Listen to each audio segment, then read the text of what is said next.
はい、お晩でございます。国方です。ノーマンズスカイやっていこうと思うんですけれどもね。はい。タイムリーというか間が悪いと言いますか。なんかあれらしいですよね。コミュニティ惑星の方にまた嵐が出たと。ポストの方で流れてきております。先ほどね、ちらっと見ました。なんかね。やっぱね、定期的に出るんだね。マジンさんこんばんは。外人が湧いてる、言えてみよう。外人とはまさに言えてみようね。なんか隣国らしいですね。またね、まあ隣国だからってわけではないですけどね。一昔前というか、1年ぐらい前には日本人でもいましたし、まあ定期的に湧くんですよね。そういうのがね、困ったもんです。さすがにもう今日はいなくなったんですかね。困ったもんですね。せっかくみんなで楽しくね集まって楽しくね過ごしてるというのに、なんなんですかね。本当に試しに PVP オンにしたら格殺されました。やっぱりガチガチにあれなんでしょうね。その PVP に特化してるというか、他のプレイヤーの妨害をするビルドに振ってるんでしょうね。悪い意味で慣れてるというか。あれもどうなんだろうな。しかも場合によってはあれでしょ、ああいう人たちって徒党を組んでやってくるというか、チームを組んでというか、そういう風な遊び方をする人もいるらしいじゃないですか。そもそもどっから入ってきたって話ではあるけどね。たまたまなんだろう、あれ星のアドレスがほら、コミュニティ惑星もアドレスも公開されてるだろうし、こういうコミュニティとかもね、集まる皆さんの善意で成り立ってる部分はあるんで、悪意を弾くこと自体が結構難しい構造ではあるんだけどね。まあ正直来られたらどうしようもない部分はありつつ、なんかね抵抗する術とかあればいいんだけどね。ケイタロさんこんばんは。晩話でございます。ノーマンズスカイやっていきますよ。タイムリーにね、今日は海賊プレイだって言おうと思った矢先に中の極から本物の海賊がコミュニティ惑星に遊びに来て好き放題暴れ回っていったって話が流れてきて、ファッキン非常にファックと思いながら、とりあえず配信は配信でやっていこうと思うのでね。でももしかしたらねタイミングが悪いから、今日の遊び方はちょっと気分を害される方もいるのかなとちょっと、気をもみつつ、でもやろうとは思ってるんで、ダメだったらその時考えようかなとは思っておりますんでね。ゆっくりやっていこうと思います。やっぱりやつらグループ組んでるっぽい。うわー、やっぱそうなんだ。なんだろうね。せっかくいろんな楽しみ方ができる、わざわざこのノーマンズスカイでね嵐行為をするっていうのが、なんだろうね。ノーマンズスカイってそのゲームシステム的になんだろう、プレイヤー同士の戦闘ってわざわざやる理由って基本的にないじゃないですか、システム上は。できるっちゃできるけど旨味が意外と少ないと僕は思っているので。だってあれ別にあれでしょ、他のプレイヤーやっつけたからってそのプレイヤーが持ってるアイテム奪えるとかってわけでは多分ないんだよね。あれね、奪えんのかな。だからなんかそういう旨味ってないと思うんだよな。逆にそういう前提で普通にプレイしている人たちはそういう前提ないで遊んでるから、だから暴力振るいたい人からすればなんか全員が一方的にカモになるんだろうね。やりたい放題ができる環境なんだろうよ、きっと。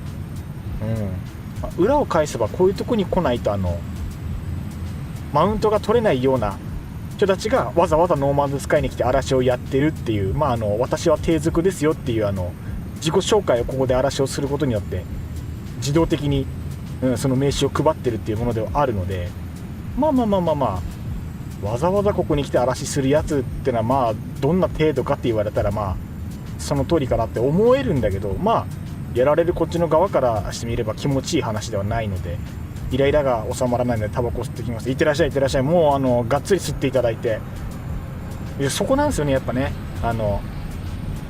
実際どこまで実害があるかって言われた時に、壊れた建物は直せばいいとかもちろんあるんだけど、気分が悪いっていうのはそうなるからね。それだけはどうしてもね発生するからね。嫌な話よ本当に。だから他人をそういう風な気持ちにさせることでしか自分を満足させる術がないかわいそうな人種なんだなと思えば、ちょっとイライラもね少しはマシになるってもんではあるんですけど、やられっぱなしになっちゃうっていうのもねどうしても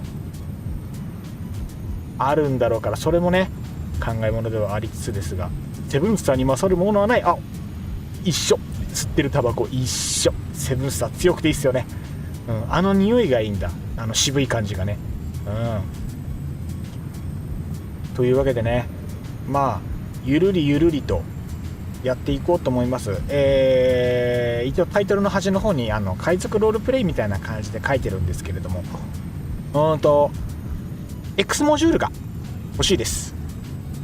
X モジュールが欲しいので、それを集めようと思っております。そのためには海賊整形に行ってね、海賊産業にどっぷり使って、そっちの方でねいろいろお仕事受けながら報酬でアイテムもらったりとか、直接的にねアイテムを摂取したりとか、そんな感じでやっていけたらなと思っております。はいその前にちょこっとアイテム整理するか。家に入るときに煙の匂いが残るのは仕方ない。それなんですわ。やっぱ気使っちゃうからね。結構ね、宇宙船の方の強化、本当は多分やってた方がいいんだ。なんならほら枠がこんなに余ってるからさ。やべ、これ忘れてた。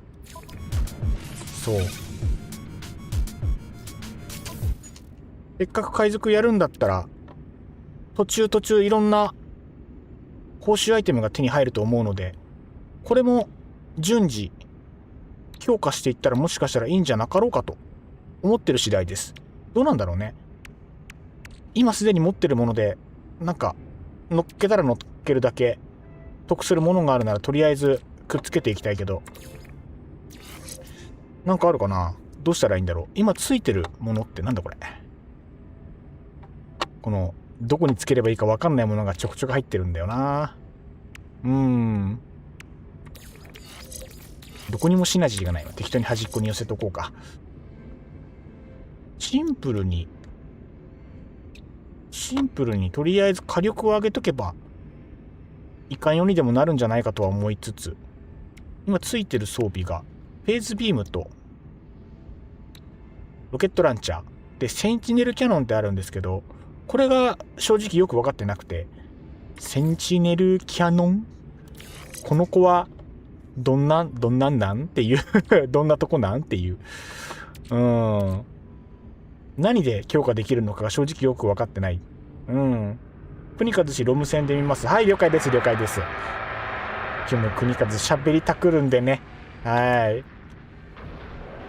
ちょっと寂しい思いはしつつ、今日はゆっくり楽しんでてくださいな。さあ何かくっつけて強化できるものがあるならとりあえず乗っけておきたいところは正直ある。とりあえずドライブポンって乗っけとけばいいのかな。これ今すでに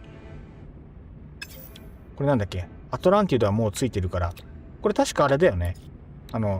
通常のこの辺乗っけるだけでも全然確か性能上がるんだっけか、違うんだっけか。パンダさんこんばんは。いわゆるフォトンキャノンです。これやっぱフォトンなんですね。じゃあシンプルにフォトンキャノンの強化パーツつけていけばとりあえず間違いないのかしら。その方がいいかな。ほとぼりが冷めたら一緒に星系探検でもしましょう。そうしましょう。一緒に星探ししようってもう最初から決めて、それでみんなでわちゃーってできたらそれ面白そうですからね。それもいいかもしれない。今度はそれやろう。フォトンキャノンってことはとりあえずこういうのつけとけばいいのかな。とりあえずね。あとはあれだね、この辺のラムをフル拡張してあげればだんだん良くなっていくのではなかろうかと。とりあえずここを開けて、フェーズビームとフォトンと開けて、ロケットランチャーってこれ強化できるんだっけか、なんかあったっけか。これか、これだね。エンドプラズマあったっけかな。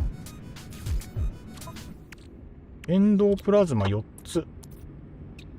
作れん。金属プレートあれば作れるや。作っちゃうか、ついでに。エンドゥプラズマ。間違った。よいしょ。OK。いいね。順調。あとなんかもう手元になんかあるんじゃないか。ないかな。パルスドライブのこういうのもあるから、ついでにインストールしてみるか。これなんだろう。この辺か。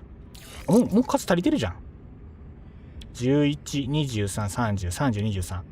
こいつはもう強化済みか。これも強化済みだ。これもいらんやつだ。ばらしちゃえ。そうか、こいつはもう強化した時に余ったやつここに置いてるだけだったわ。じゃあもう大丈夫ですな。なんならもう全部ばらしても困らん。これ3つだけど。ロケ弾はロマンだけどすぐオーバーヒートするから使いにくいっす。わかる。なんだろう、途中で一発挟んでスパッと当たればいいけど、当たんなかったらもったいな、時間消耗なってなるから、そこがちょっと難しいですよね。これもいいか。いや、ここにあるのは多分使わんわ。かい。オッケー。なんかこの辺にちょこちょこっとあるから、これも一回開いてみるか。いや、開いちゃえ一回。迷ったら開く。これも迷ったら開く。難しいことは後で考える。マインビーム、ハイパードライブモジュール。これか。性能上がんのかな。インストール 100%。 ないよりはいいでしょ。防御システム、エクソスーツの防御、今はいらん。これがパルスドライブ。開けるだけ開けてみるか。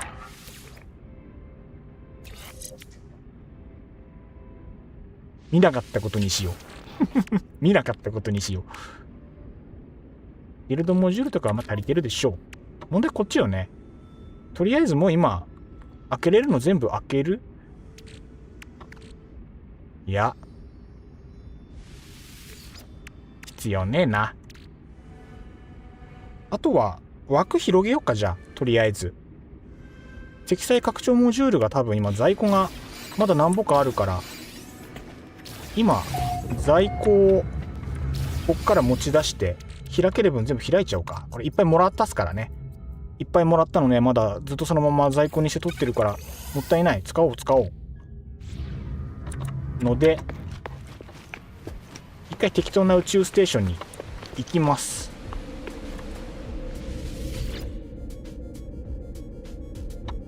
武器の強化だね。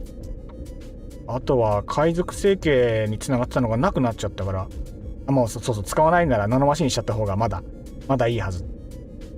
いや、海賊成形どっかにあったと思ったんだけどな。もう全く消えてるからもうどうしようもない。一から探してもいいけどね。どうしようもなければ適当なところに。あのマシンもねいくらあってもいいですからね。今日も配信のお供は最近はレッドブルから浮気しておりますバーク X 飲んでいきます。なんかあんまり見ないエナジードリンクですけどね。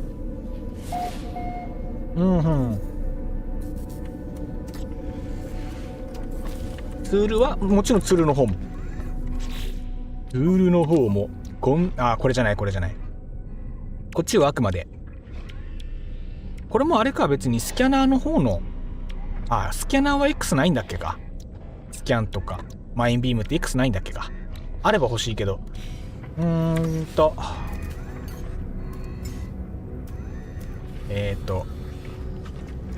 ナパイヤか。こっちだね。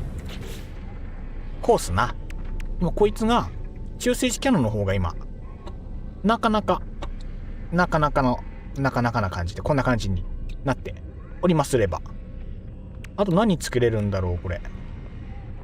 ちょいとコンビニにセブンスターを買い足しに行ってきます。5カートン購入予定。ヘビースモーカーやんけヘビーですな。水石が良くないよ。ワイが言えたことじゃないけどほどほどにね命の水ならぬね。あるよ。そうだ、報酬のツール忘れてた。そうだよ、報酬のツール多分ね拠点に今預けてる。ちょっと取りに行きますか。とりあえず船の拡張を今ざっと済ませて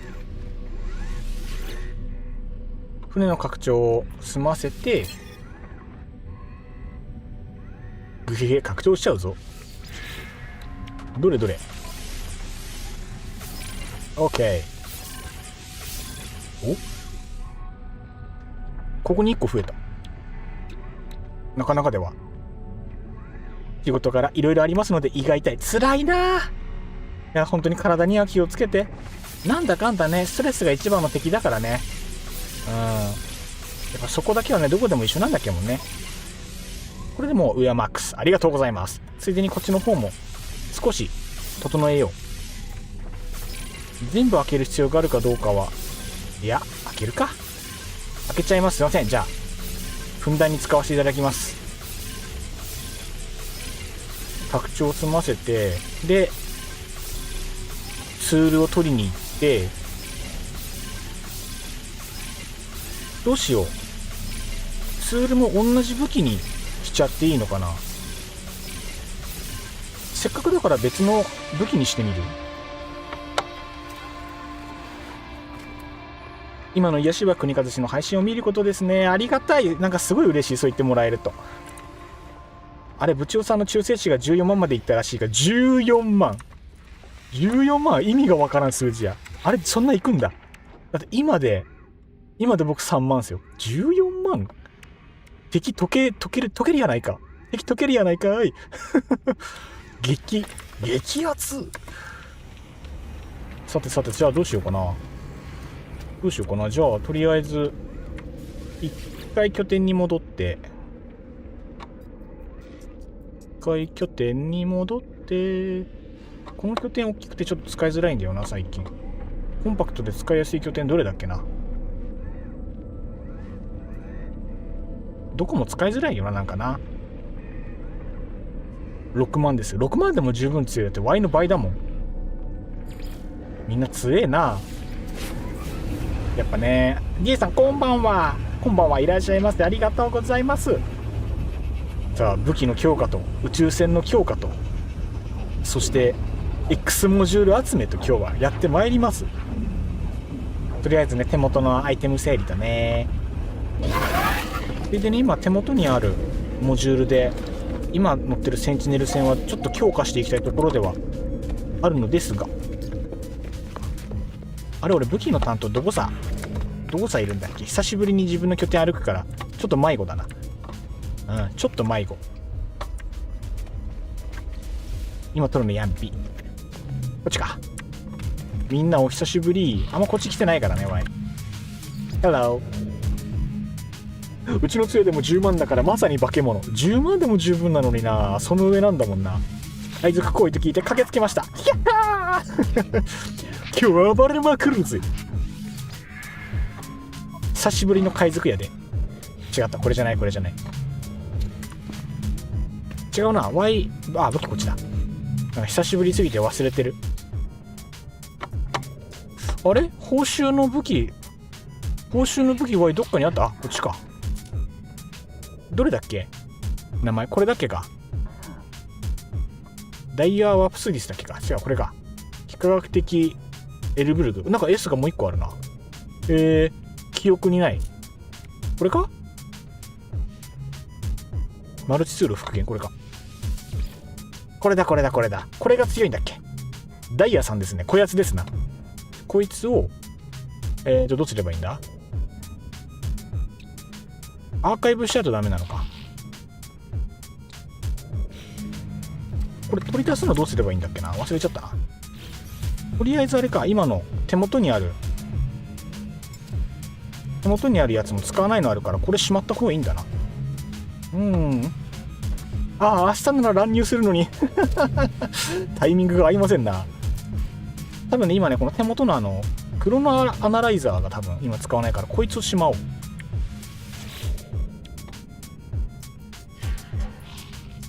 これか。もう引っ張り出してるね。あとこの間作った杖も一回しまおうか。一回しまっちゃおうね。これもアナライザーもしまっちゃう。で、Y の探索用の WR2 のドリームと、とりあえず3段ぶっ放し用の重力のトレース。これもついでに S にしたいね。で、先日鍛えたナパイエのフォースバランサーで、九段のダイヤさん、ダイヤワプスダイヤワスプディスさんですね。こちらを鍛えていきましょうか。でその火力がおかしなことになると、とりあえず素の状態がどんなか見てみようか。素の状態でまず1500ありますよとまず素が1500。なんかジオロジーとかついてるね。何が一番適性高いんだろうか。こっちも同じ中性子キャノンにしちゃうっていうのもまあ別になしではないんだけど、どうしたらいいんだろうね。どうしよう。実際そうだね、この武器の形状とかに対して適性とかあるんだろうか。今のところ中性子キャノン今1個作りましたよと。でスキャターブラスターも1個使ってます。ボルトキャスターはまあ使用経験があるのでとりあえず OK。プラズマランチャーとかに関してはあんまりおすすめされず、迫撃砲に関しては組み合わせで使うよとってなった時に、パルススピッターとブレイズジャベリン、この2つがまだちゃんと使ってない、まだ全然経験がほぼゼロな武器になるのかな。一瞬でもどっかでブレイズジャベリン触った記憶あるけど、やっぱ難しかったんですよね。チャージ貯めて飛距離が長いよってのも見たけど、エイムありきの武器だなとは思ったんで、上手な人じゃないとそもそもダメージ稼げないのかなっていうところもありつつ、面白そうなんですけどね。最終的には好みだと信じています。結局そうですよね。極めればどれでも戦いはするんでしょうが、じゃあこの武器に合うのにしたいよねってなった時にどれが合うんだろうか。ショットガンっぽいよな。でもパッと見スナイパーに見えないこともない。なんだろうな、雑魚狩りに使うのもちょっともったいない気はするんだよな。あえてスナイパーみたいな感じでクローキング装置とブレイズジャベリンのセットにして、スナイパーライフルにしてもいいかもしれない。今日のあれですね、嵐の件ですね。皆さん現地で確認されてる嵐は2人だったと思います。ではまた来ます。了解ですね。中国人の嵐ほんと安ね。本当に困っちゃうぜ。何の公式の設定的にはスウォームの部品を使って作られてるって感じ。へえ、おしゃれ。カラーリングもそうなんだ。だからバッテン印かい。スウォーム系はこのバッテン印が多分トレードマークというかこんな感じなんでしょうね。自分はもう中性子しか使えません慣れると、結局最強って言われてるっすもんね。どうしよう、じゃあこっちはあえて変えてみようか。その方が面白そうじゃない？なんとなく変えようぜ、せっかくだから。じゃあこっちは今仮にね、スナイパーライフル用の装備にまとめていきたい所存なので、とりあえずクローキングユニットをインストールして、開通の時間だテンション上がるぜ。今スーパーチャージスロットが1箇所2箇所なんか随分半端なところにスーパーチャージスロットが1個2個空いてるので、どうしようかな。そうするとスーパーチャージスロットがこの辺にもう1個空いてくれると、ブローキング外して、でこの辺も一旦外して、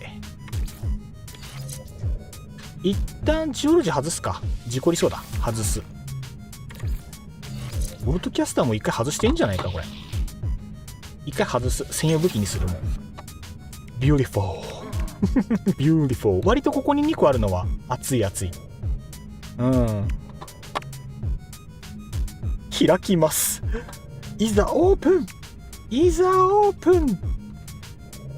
ここからどんどんばらしていく。ばらしていく。とりあえずですよ。とりあえずずらせるものはずらして整理整頓。整理整頓大事ですからな。こいつは一回もう避けていいでしょ。ここに集中させたい。あわよくばここにポンポンって来てくれたら神。最強最高。ついでに S にしちゃうか。その方が早いか。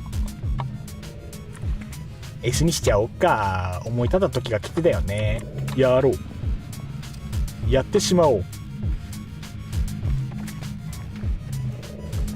C の下にスーパーチャージ開きます。どういうこと？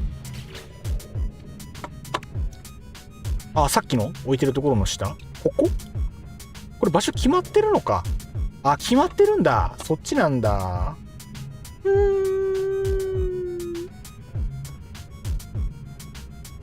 明け冥界の霊柩。小安さんボイス。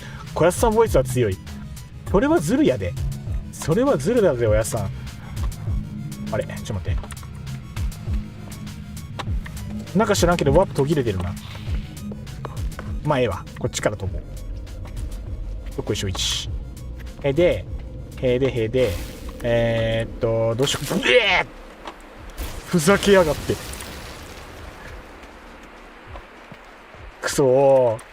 だから除草剤撒いとけって言ったのにバルキリープロファイルネタでございました。やったことないんですよ、バルキリープロファイル。これやったことないの、実は。今、武器が、武器がオフになっている。ちょっと待って。あ、そこ今武器全然入れてないや。ちょっと待ってね。最低限一旦武器は入れよう。レイズ・ジャベリン。ペンペンペン。そっと出た瞬間食われたわ。痛い。激痛。最低限つけるものはチャカチャカっとつけてしまって、これだね。このスタンがつくっていう。これスーパーチャージに入れたらスタンの時間伸びるとかあります？これスタン時間が伸びるスタン時間6秒になるやん。どうなんだろうこの1秒差。いやー、でも威力上げた方が強いのかな。今一旦考えず、とりあえず放り込んでおこう。これか。まあ S にして上段4つ開ければ分かります。まあ開けてみてのお楽しみってやつですな。開けてみてのお楽しみ。今つけれるのはこれぐらいかな。とりあえずこれぐらいだね。これぐらいだね。リサイクラーとかいる？これつけるだけつけとく？いらなかったら消そう。これは威力とか関係ないから一旦こっちでね。こういう感じでね。とりあえず解毒のやつはつけとく。ででも確かね、武器のスロット開放のアイテムがね、そんなに在庫ないと思ったんだ。確か。武器のスロット開放はなんかあんまりなかった気がする。どこで手に入るんだろう。そう、一旦そうっす。そっか、武器スロット解放アイテムはあれか、とりあえず武器あちこちで集めていらないやつどんどんばらしてってやんなきゃダメか。ちょっと苦労しそうだね。悩ましいですね、そこも。どれが最適解か。まあおいおい、一旦まあこいつは後々鍛えます。後々鍛えますよと。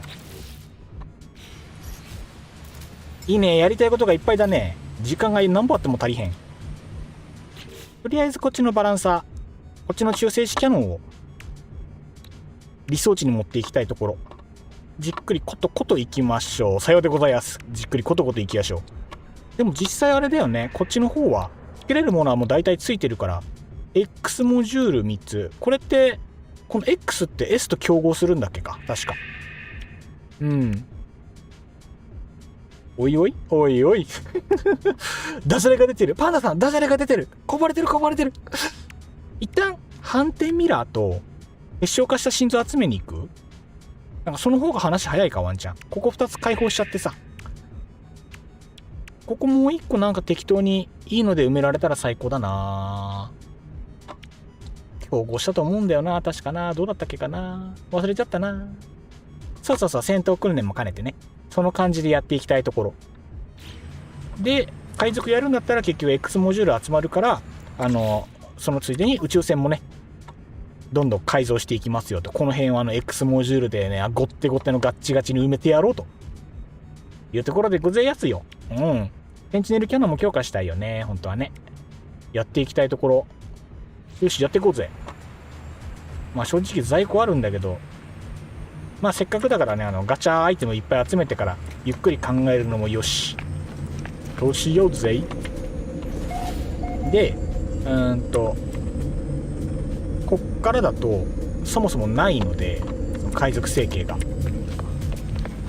で、昔通ってた海賊成形はもう行方不明なので、アーカイブになぜか残ってないので探します。近所の星適当に飛びます。適当に宇宙を徘徊して海賊成形を探そうと思います。今日はゆっくり行こうよ。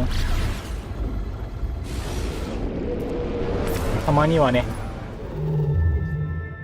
なんか本当に一個隣行ったら実は海賊成形でしたとかないっけかな。こういうとことかね。なんか見れるっけか。なんか特徴があればいいんだけど、意外とあっちもこっちも。これどうだろう。なんか文明とかの表示が一切ないんだけど、こういうとこって海賊成形だったりしないのかな。わからん。わからんからとりあえず足を運ぶ。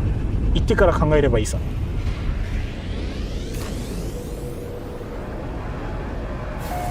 へい。さあどうでしょう。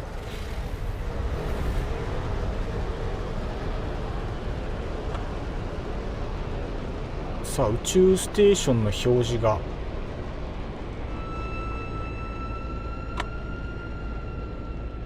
宇宙ステーションのない成形っていうのもあるんだっけか。海賊成形、海賊成形、一つ飛ばして海賊成形。過去治安が悪すぎるほんとその通り、その通りすぎて何も言えんここ無人成形だね。なんかのイベントの時に多分一回行ってるんだ。はい。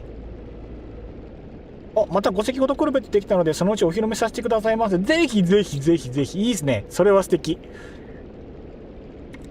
ベックの成形、コーバックス、バイキーン、無人成形。これだね、無人成形なんか何個かワイ基地設けてるね。ステーションないところもあるよ。やっぱこれそうだ。廃墟となった成形、こんなのもあるんだ。廃墟成形特にないか。赤、緑、青、紫、非表示の成形とかもある。確かね、どっかにあったと思うんだよな、海賊成形。記憶ないな。なんか見方分かればいいんだけどね。ここの表示で、これ海賊成形の表示だよっていうのが分かれば一発なんだけど、ないんだよな、それが。難しいところだね。まあそれ確かに無人成形だと不便ですけど、私の成形だって感じがして割と好き。分かる。他にね邪魔する存在とか他のね人がいないからね。独り占め、まさに独り占めな感じ。いや忘れた。仕方ないわね。探すか。ちょっと他のところも回ってみようか。たまにはいいよね、ゆっくりゆっくり。なんか適当にないかな。ご近所さんの適当なところ。これも無人か。なんか表示がなければ多分無人なのかな。どうなんだろう、このロセランスとか。こういう宇宙探索が楽しい。これがノーマンズスカイ。そうこれがノーマンズスカイなわけですよ。宇宙ごくごく緑。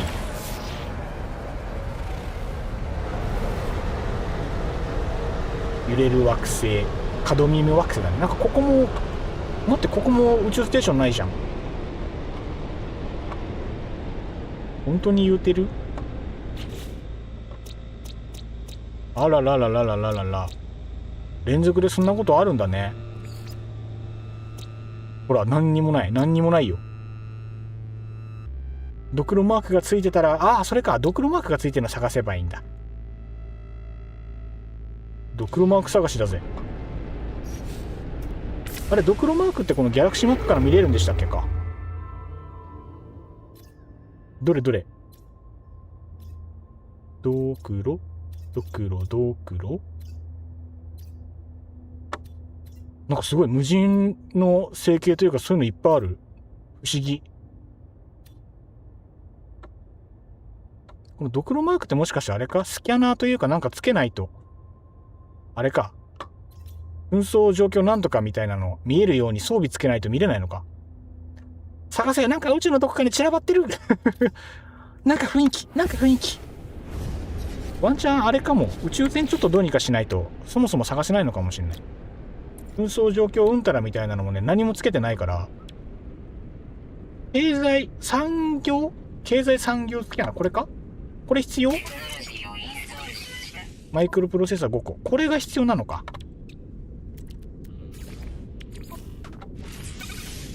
これつければ見えるやつ。とりあえずなんかそれっぽいのみんなつけるか。なんかもう一個ぐらい。これか、紛争状況スキャナー。ウォーカーブレインねえのか。いいや、じゃあ後にしよう。リフレクターは別にいらんや。これも一応つけておきたい。あると便利なんだ。ちょこっとあった方が便利なんだ。オッケー。これで見れるかしら。行ってみよう。行ってみよう。これで見える情報増えたかな。あ、増えた。見える情報増えたね。地味で便利なやつ。あると便利ね。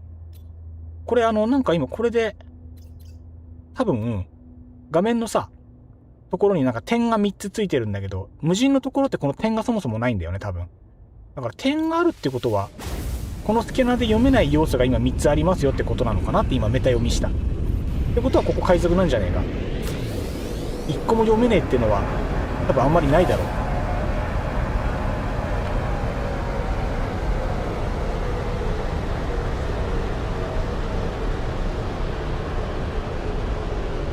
いやーダメっぽいぞ。メタ読み大外れ。なんだあれ、地球惑星かな。全然そんなことないや。メタ読み外れ。読み雑魚だよ。海賊性。あ、なんかドクロマークあるけどこれ違う。なんかドクロマークがついてるって言ったっしょ。やっぱないってことはダメか。やっぱ素直にドクロマーク探すしかないか横着はダメってこと。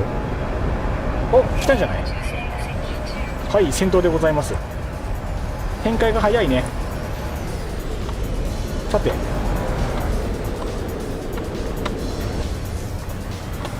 早速戦闘と参りましょう。こいつをボコボコにすればいいのかい。あんまり慣れてないんだけどね。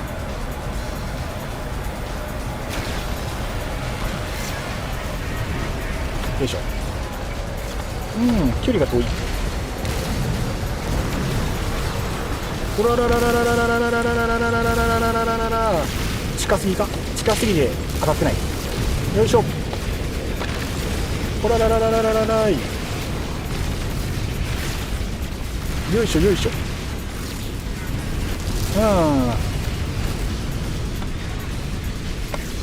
あんまり削れない。あんまり削れないんだな。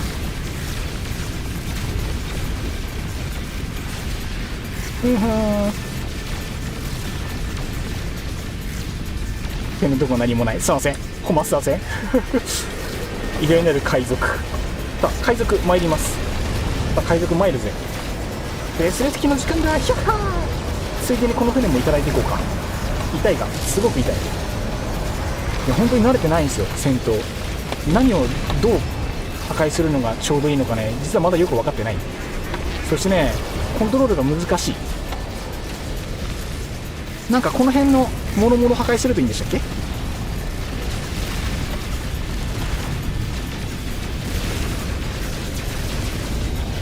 なんか Y のセンスネル戦弱くね。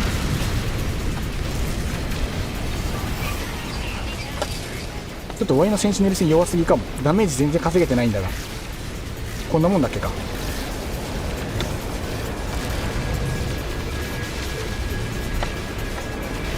シールド壊すんでいいんだろうか、確か。さあ順番果たしてこれで合ってるのかどうか。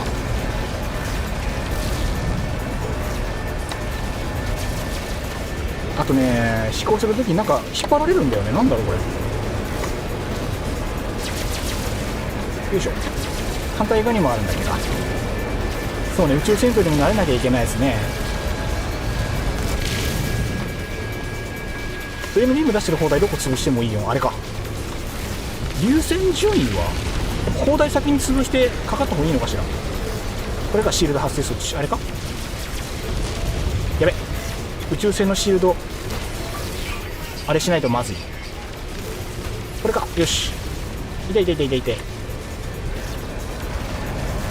これか、燃料部。オッケー。こういうのとかか。これもかい。これはもう破壊しなくていいのか。痛い痛い痛い痛い。よし。あとは何を破壊すればいい。こいつ自身を攻撃していいのかこれ。この方が話早いのこれは。うわー、ダメージ取ってる気がしないなこれ。とりあえずキャノン壊せばいいのかな。よ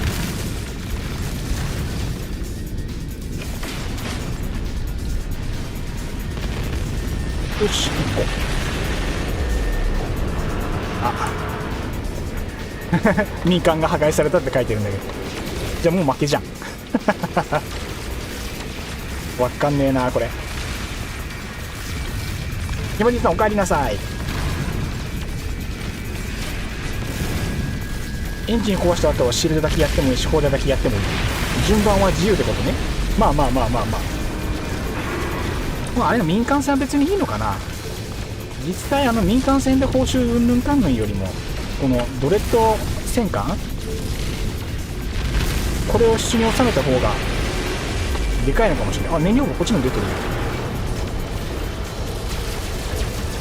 これも壊してなかったっすな。よいしょよいしょ。 OK で、もう民間船はないので、あとはもうこの船を直接攻撃していけば話は済むのではと思っている私がいる。いれれれれれ。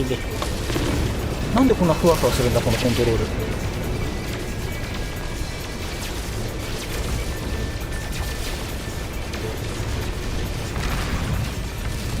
ダメージしておらないな。これ実際戦艦の1ポイント削るのこんな効率悪いんか。本当はなんかもっと効率いい方法があるのではないか、そう思ってしまう。ドレッドノートの燃料棒を狙っているけど、まだある燃料棒。これか。操作が難しいよ。なんでこんな操作しづらいんだこの船。レトナガさんこんばんは、いらっしゃいませ。慣れないことやってます。なんでこんな操作しづらいのこれ。なんか装備間違えた。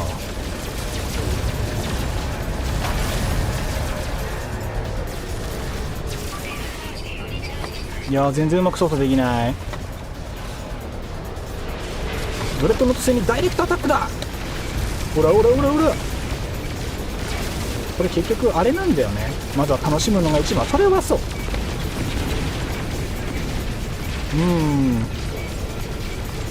一服してきました。お帰りなさい。一服チャージ大事だからね。オーバーヒート長いんだよな。今もうどこ打ってもダメージ入るんだもんね。だったらチマ民間船脱出した。そんなこともあるんや。へえ。オッケー。ドレッドノート降伏なんとかなりましたね。よっ。なんとなくクリアふわっとした感じでクリア。フリゲートじゃあ見してもらおうか。どれ B だって。いやーパチパチありがとうございますマイナス要素なければとりあえず味方に引き入れてもいいかな。どうせ使ってるうちに育つだろうし。じゃあ仲間になってもらいましょうか。お見事です。ありがとうございます。あれだね、やっぱり宇宙船の評価も早めにやった方が良さそうだね。なんかこれ下の空間ここでかっこいいね。こういう風なデザインいろいろあるのも楽しいですね。とりあえずじゃあ仲間に引き入れます。いらっしゃい。わーい。なんか集団で他の子たちもみんなこぞって見せてごらん。位置のずれたセンサー。おいおいおい、マイナス4つ付きじゃねえか。君はスルーです。ちょっと他のも全員見ていくか。とりあえず報酬もらうか。どっから乗り込めばいいんだい。ボコボコにしたその辺から乗り込んではいいんかい。これ別に乗り込めないのか。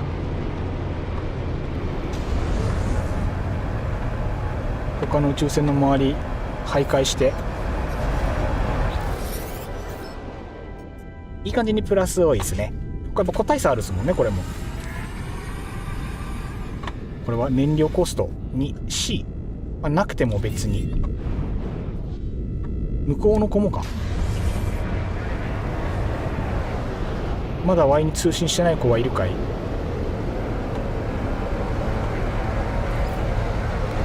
いしょ。これやつや。ダックスフンドさんこんばんは。いらっしゃいませ。トリキンこんばんは。お疲れ様でございます。本当に遅い時間までお疲れ様です。いや今日もノーマンズスカイ楽しんでおります。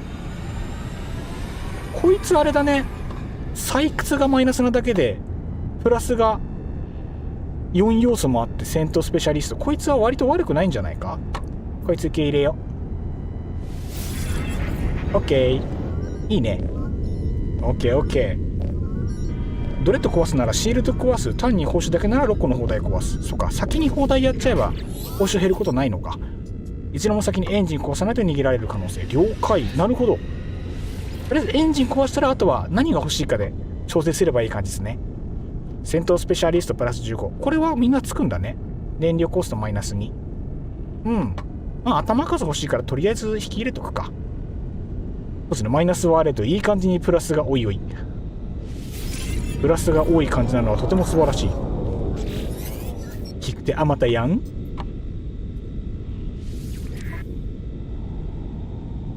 このね、センサーずれとか書いてあるのがなんかあんまり好きくない。調査マイナス2とかなってるもん。さすがにマイナスあるのはね、ちょっとね痛すぎる。結局船に乗り込んでって書いてあるな。さあ、船の搭乗口はあそこか。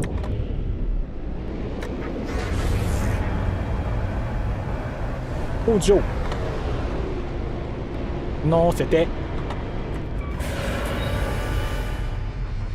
おかんやられたから大衆食に必死なのかもしれない。それは確かに申し訳ないことした。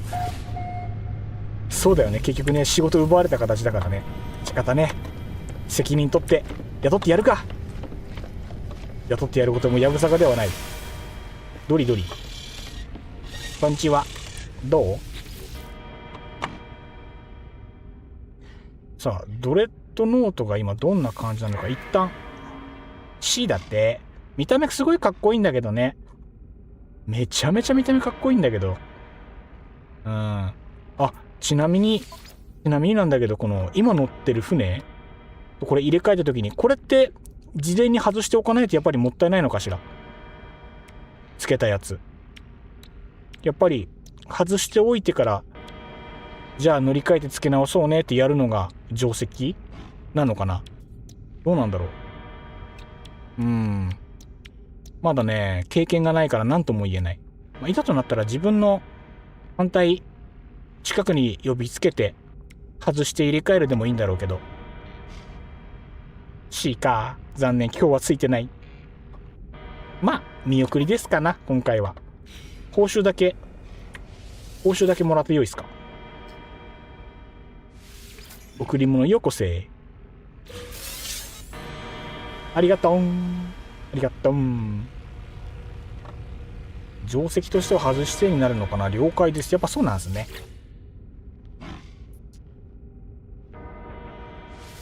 OK。では撤収。皆の者撤収で、ここ海賊政権なんでしたっけ。なんかいきなりクエスト始まったせいでよく分かってないけど、アイコン見た時になんとなく海賊整形っぽいなって思って見てた。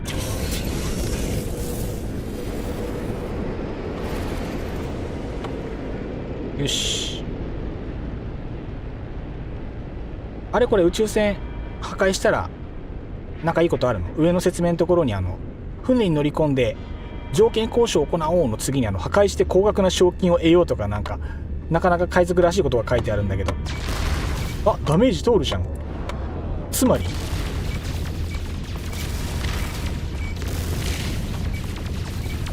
悪く思うな、お前たちは負けたのだ。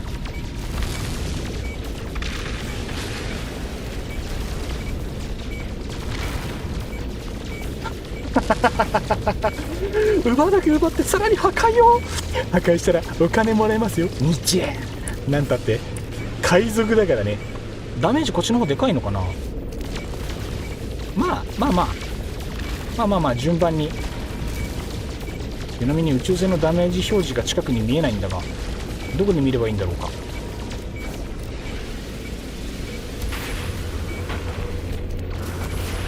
タラバだ。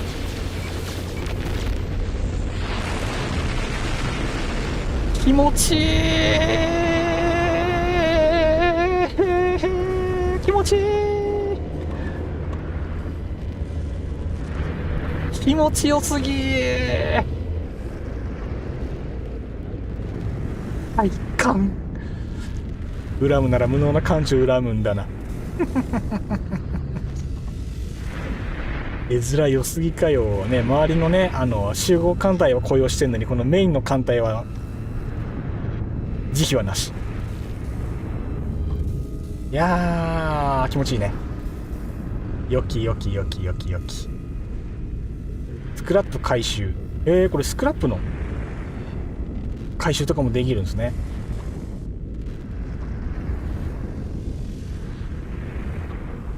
見たまえ諸君、壮観ではないか。宇宙にも花火は咲くのだな。はっはっはっはっは。見ろ、人がゴミのようだ。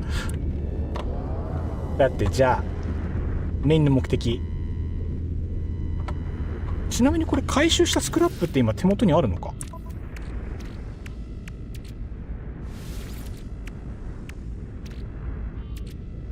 よく分かってない。よく分かってない。回収したスクラップとかって反応装置のことじゃなかろう。なんかよく分かんないな。回収したって書いてあるけど、なんかアイテムが増えた気が全然してない。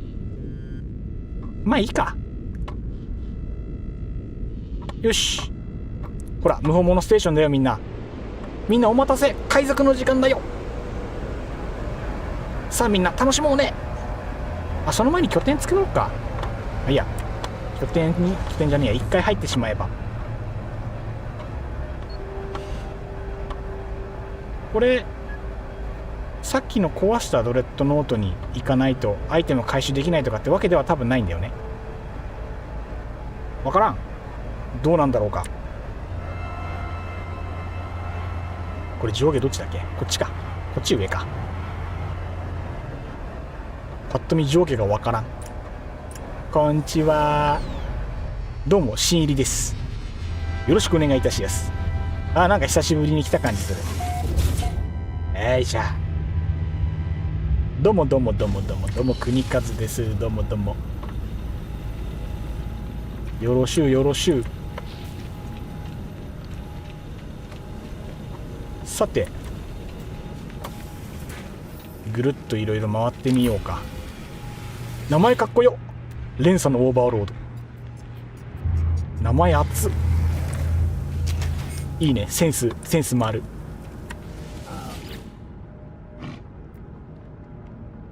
ようこそこちら側へにちゃー。ダメージ表示、弾の当たったところでしょうね。やっぱそこか。やっぱそこなのか。これなんだこれ。そっか、ここで買えるんだっけか。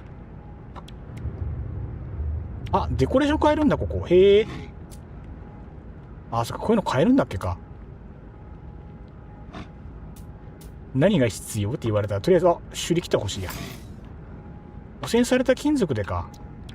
汚染された金属もじゃあついでに集めたいね、いろいろね。S クラス来た。おめでとうございます。素晴らしい。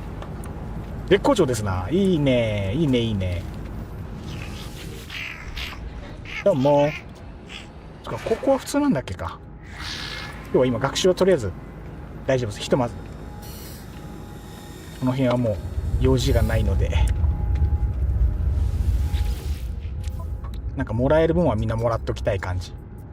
この辺だね。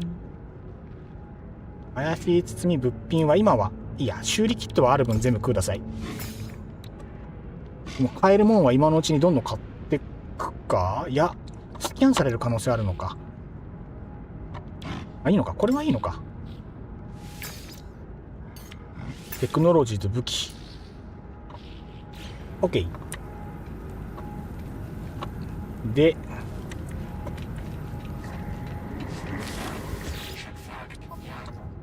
アップグレードも買えますよと。インフラナイフ、フェーズビームもせっかく搭載してるから買っとくか。このハザード対策モジュールがね、よく分かってない。エクソスーツの方か。これはいらないや。パルスドライブ、一応発射エンジンモジュール一応、スキャターブラスターも多分しばらく強化することはないので、スキャンされてもスキャン値にステーション入れれば OK。 じゃあ問題ないですな。ジオロジーも大丈夫。シールドモジュールも一旦いいや。バトルスピッターも今は OK。 フォトンキャノンは一応買っとく。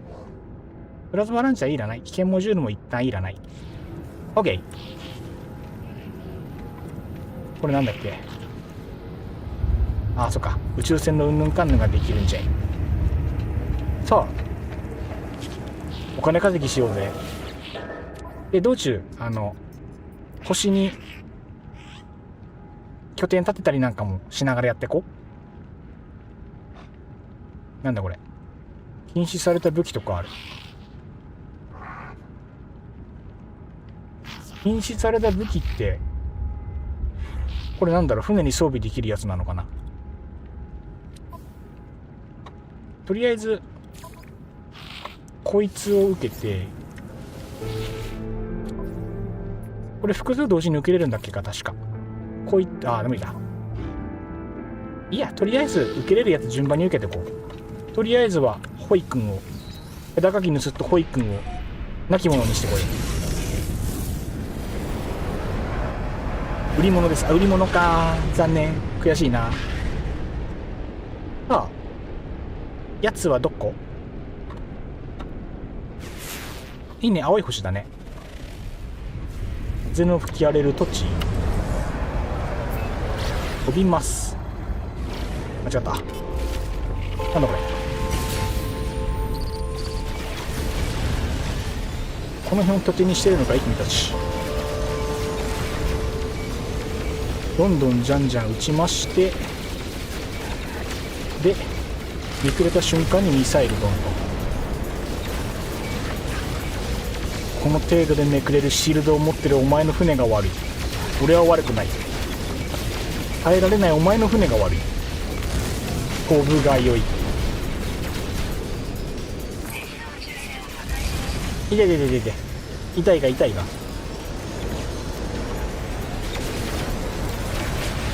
やべえ、間違ったミサイル無駄撃ちしちゃった。気になったら手に入れるのが快速。その通り。欲しいものは手に入れる。それが俺たちのやり方よ。あ、ミサイル外した。もったいない。はい、オッケー。まだ出るか。まだ来るね。いらっしゃい。なんかあんまり見ない形の船だね。こんなんもあるんだ。なんかホバークラフトっぽい形してる。おしゃれ。おじさん嫌いじゃないよ、そういうデザイン。壊す壊さないは別ね。なんだ、兄弟艦か姉妹艦か、同じデザインじゃないか。いいね、ペアルックってやつかい。君も仲間の元に送っといてあげる。はい、いってらっしゃい。終了。こんなもんですよね。こんなもんですわ。インフラをマックス強化してからシールドなんて秒でできるようになります。気持ちいい。インフラ強化も気持ちいいんだな。よし、ほな帰りますかい。よいしょ。インフラは気持ちいい。やっぱ共通認識なんだ。よいしょよいしょ。変な挙動で機関ただいま。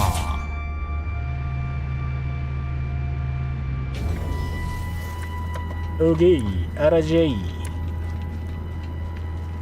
はい、報酬ください。はい、Thank you。 お、フリゲートモジュールじゃん。これ欲しいな。なんか当初の目的をだいぶ見失ってる気がするが、とりあえずできるやつ全部やっていこう。後先はその後考える。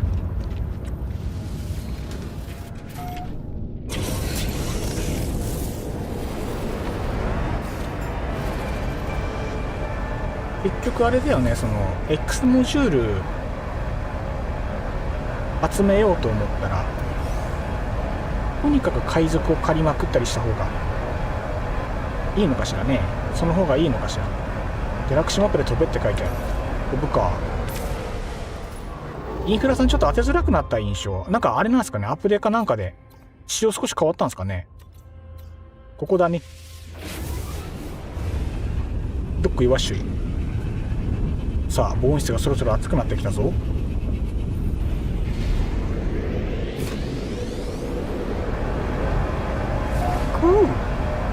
うまうま。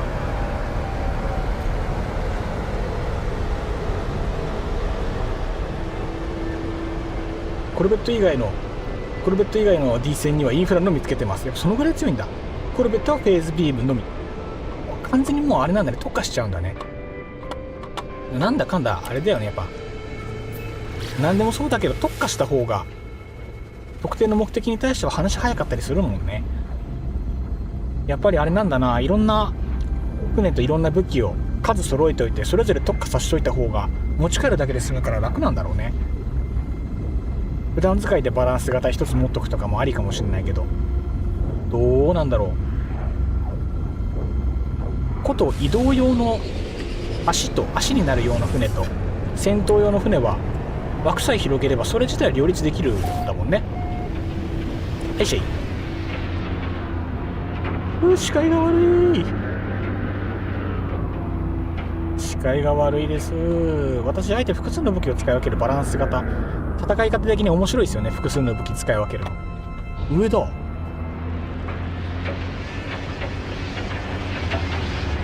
の辺だな。着陸せえって言われたな。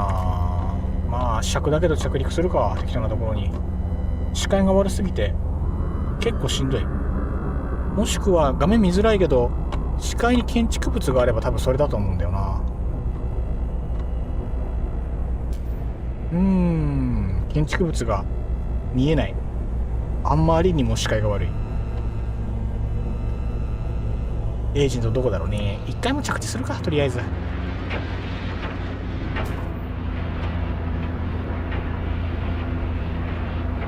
地面の距離すら目視で測れない。はいしゃい。配達終わったらちょっと飲み物取りに行こうかな。よし、でだよ。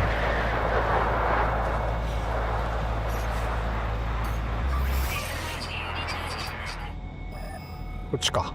1キロあるな。結構遠いね。まあたまにはね、こういうのもありだよ。見た感じ悪くないね、やっぱね、抽選式あるのね。もしかしてこれ山越えるパターンかな。じゃあこっち飛んどくか。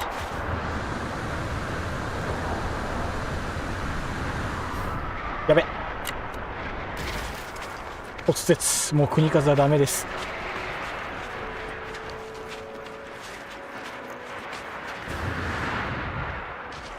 視界が悪すぎてしんどいですな。って言ったら嵐が去ってくれた。素晴らしい。あれ、こっちか。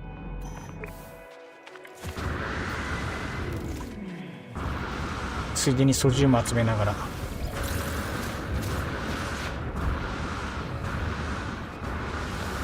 ついでにね。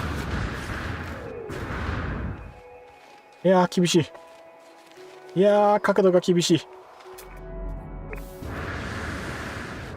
高低差厳しいな。頑張れ頑張れ頑張れって頑張れって感じのデクだ。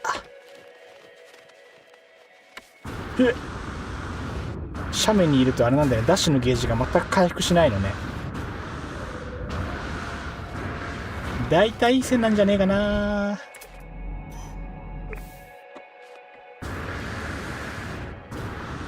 よし、山掘れりゃ話は早いんだけどね、なかなかそうもいかないよね。よし、こっち抜けたらなんか気持ち早そうだね。よし、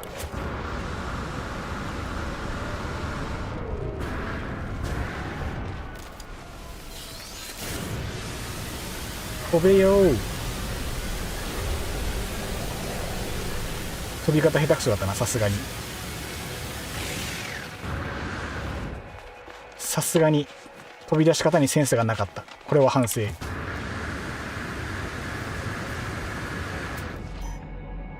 っちか。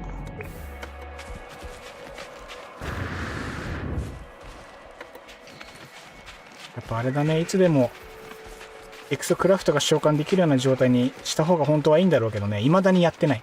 ずっと後回し後回しってやって全く触ってないからね。だいぶ効率が低いままでござる。上か、あの辺か。なんか山の頂上を指してます、もしかして。ああ、あれだ。野営とか野営場とか書いてある。こっちなんだ。めんどくさ。わざわざこんな小高い山の上に拠点を構えなくてもいいものを。移動の便が悪すぎる。まあそうか、秘密の取引だからな。まあ妥当っちゃ妥当か。仕方ないわね。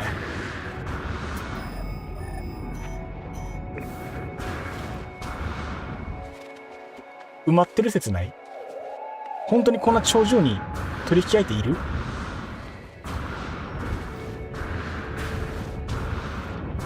どうなんだろう。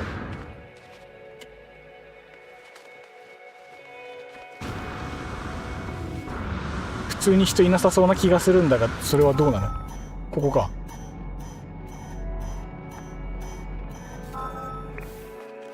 一応発見したことになってるけど、いる人？あ、でもそこだ。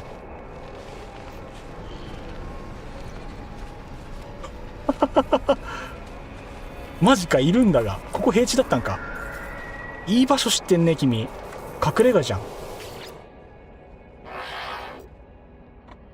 はい。すげえ。まさかの、いたー意外すぎる場所。なんでこんな場所あるんだここ。マジか。いいね。なんだ、いいじゃん。ちょっと。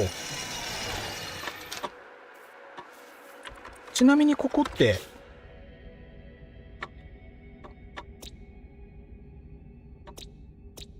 海賊生家関係ないとこに今飛んできてるもんね。ここ関係ないもんね。わー、ここが海賊生家だったら、ここの盆地好きだな。ここに、盆地じゃないか。ここのスペースに拠点を建てたいぐらい。すげえ好みの立地してる。この斜面に建物生やしてみたりとかね。いい立地だな。雰囲気ありますね。ねえ、雰囲気あるよね。こういうの好き、すごく。あー、残念。一期一会ってやつで今日はご縁なかったかな。ここに建てても多分ね、しょうがないからね。じゃあ、帰りますか。取引は終わったんで。いやー、惜しいね。地形だけ見て拠点は建てたくなるけど、ここに建てても何に使うのっていう問題があるからね。倍茶。またの。ギャラクシー。よし。お家に帰りましょう。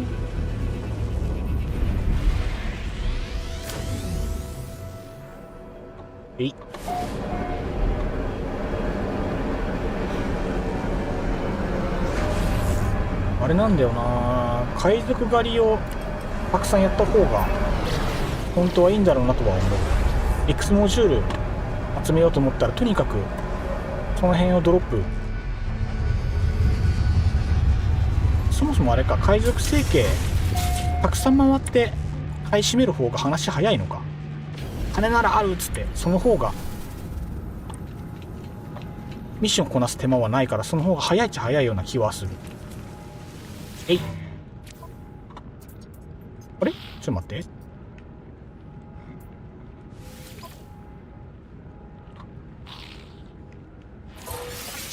ああ、いいのか。この手のやつって複数個受注できるんだっけか。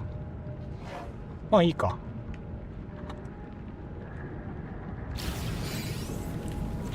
あとなんかスターシルクがどうのとかって言われた気がする。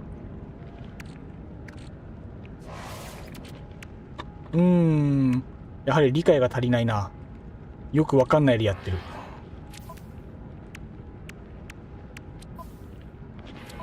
むむむむむむむむ。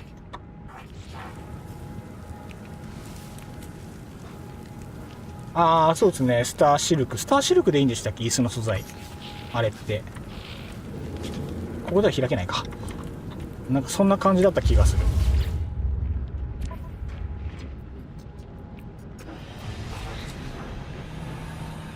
とりあえず海賊買っとこか。とりあえず。わあ、いいっすね。ソーラー線はいいですな。ノーズが尖ってんのも嫌いじゃない。ちょっと暗記します。よいしょと。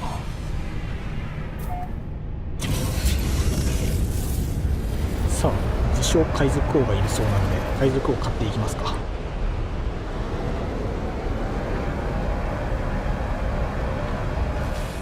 たんね。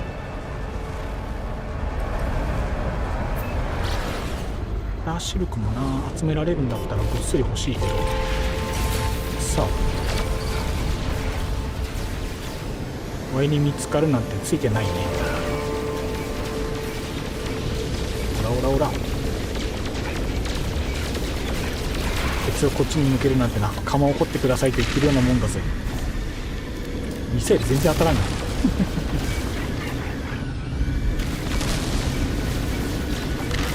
っぱりあれだよね、アップデートで敵の宇宙船の AI がだいぶ回避上手になったよね。やっぱり当たりづらい軌道を飛ぶようになってる気がする。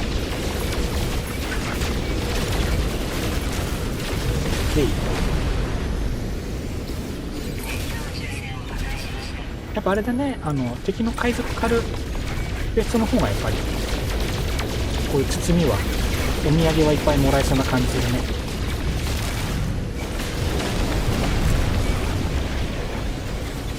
よしよしよしよし、後ろから狂いちゃうもんね。あんまり変な角度で飛ばれると当てづらい。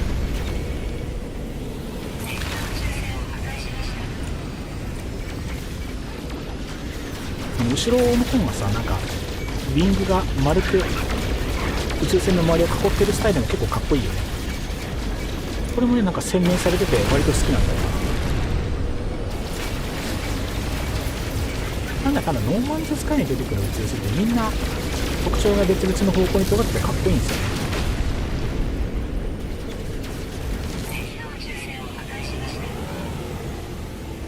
ね。終了終了。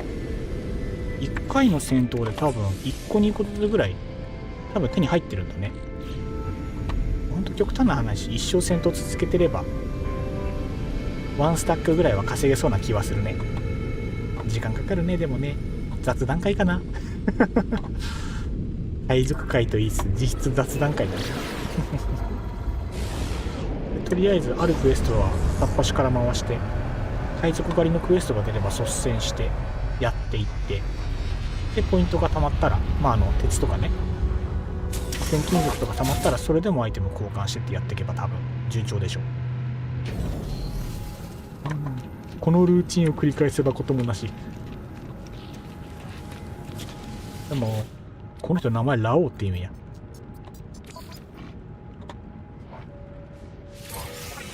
Thank you。 商品奪うとかもいろいろあるね。商品奪う系はな、別になんか別にって感じはある。あと売っ払えるアイテムはどんどん売っ払いたいね。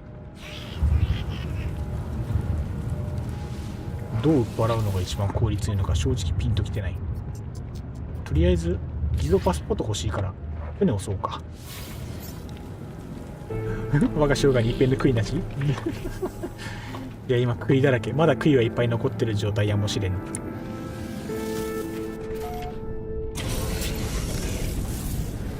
我が生涯に複数の悔いあり、美味しいものたらふく食べたい今日この頃。とりあえず人生で美味しそうなものたらふく食べとけば後悔はしなさそうな気はする。でそうね、ログか。こいつを一回飛べってことか。一回飛んで貨物船を見っけて行くよん。こんにちは、遊びましょう。ここから始めようか。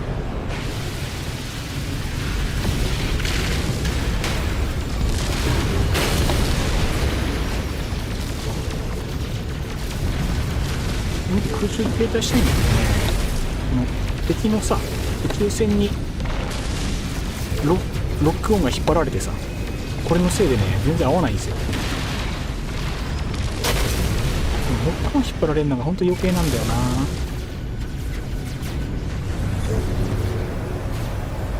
見つけた見つけ。こっち4つはもうほぼいったね。よしよし。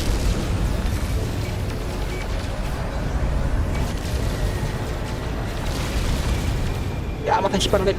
これほんと邪魔。このロックオン切り替え機能とかほんと欲しいよな。すげえ邪魔なんだよな。よいしょ。お酒美味しい、素敵。最近お酒ガブガブ飲んでないな。ちょこちょこっとは飲むけど。よし、この引っ張られる感じ。これ近すぎるとダメージ入らないでしょ。邪魔っこいなこれ。よ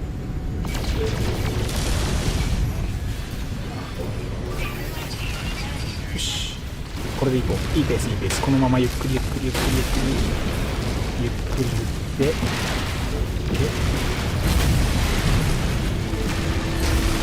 OK 終了。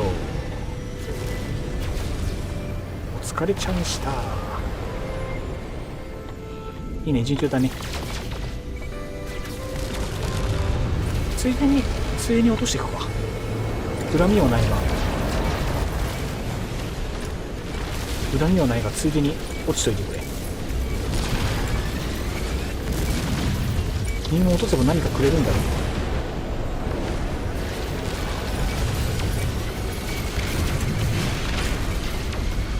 う。意外とミサイル切りづらいんだな、この船は。関係ないけどね。どうやらバイキンさんの評価がすこぶる落ちているようだが、まあ気にすることはないさ。なんだね、これの報酬はパスポートだ。減った分は後で補填ができる。はい、お疲れちゃん。手動でロックオン外す癖。あ、スターシルク23個だって。嬉しい。そっか、このクエストスターシルクいっぱい手に入るんだね。これさ、この宇宙船ってもしかしてここからさらに壊せる？壊せそうだね。まあ黙ってここにといらっしゃるのがそもそもの間違いっていう話もあるので、まあ、悪く思わないでくださいな。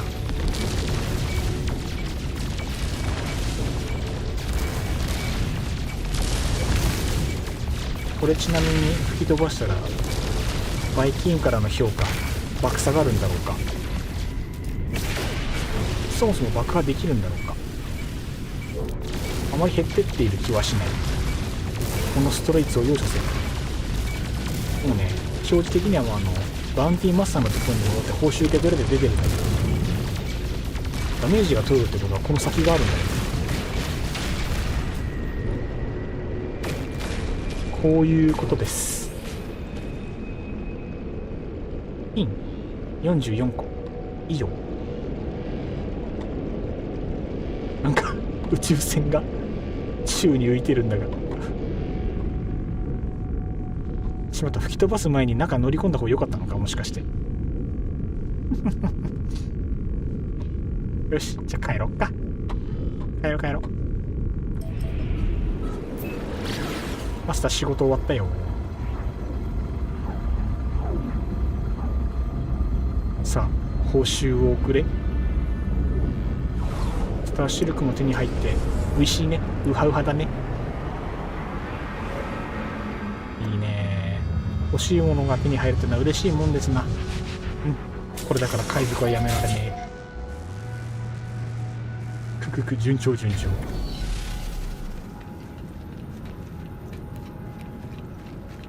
で報酬もらって、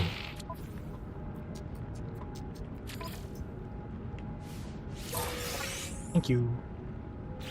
で偽造パスポートってここで使えるんだっけか。ここでは使えないんだっけか。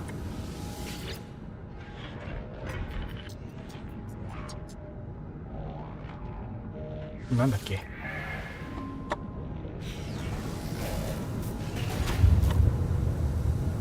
しまった。偽造パスポートって、違う、ここで1回声かけると偽造パスポート1個ずつもらえるんだっけか。忘れてるね、久しぶりだから。よし。あ、来た。これ。ほら、ターゲットだよ。さあ次の獲物です。今日は延々これですね。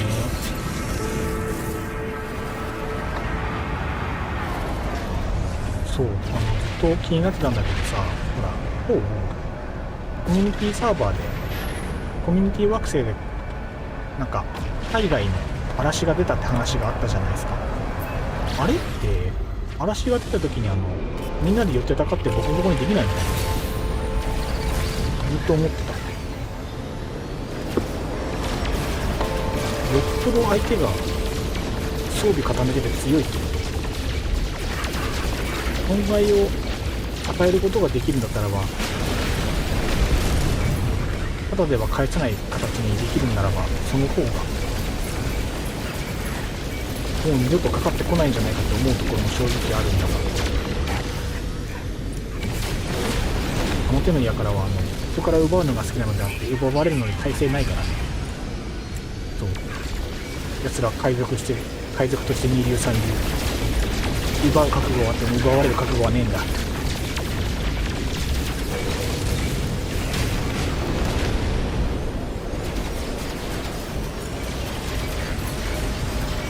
空母型コルベットの HP の火力は5万、まだまだ伸ばします。頑張れ頑張れ、いいぞいいぞ。数字がでかくなるのは楽しいですからね。多分シンプルに PVP オフにしているので、まあ確かにそうか。普通に遊んでたらオンにする必要ないからね。で、襲われてる間に切り替えようと思っても間に合わないんだ。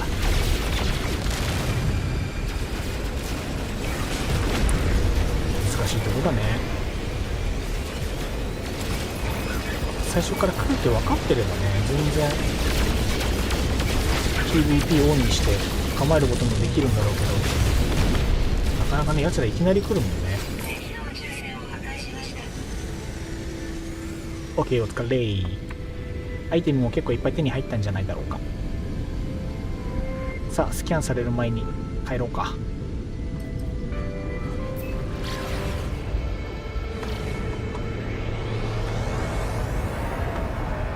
よし。スターシルクが報酬として一番美味しいな。売れるものがいっぱいあるね。金になるなる。ケンタッキー。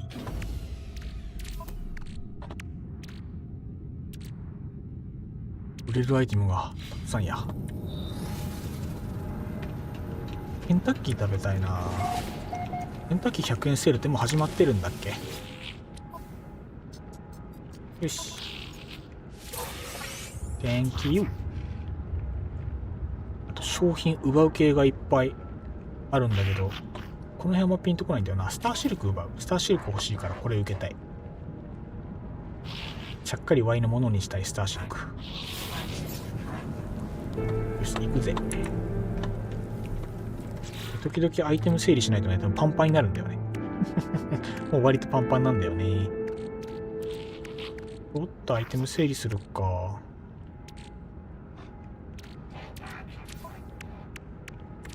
宇宙船の方空っぽだから、こっちに特定のアイテムは移してもいいかもしれない。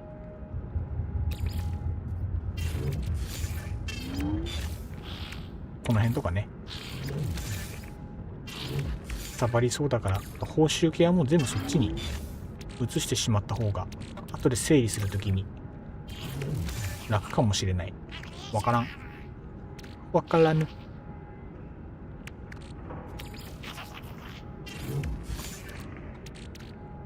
ふむ。ふむふむ。あとは、なんか故障してるじゃん。気づかんかった。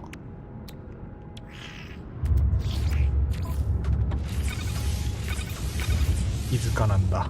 いつの間にかやられてたね。よし、続き。ど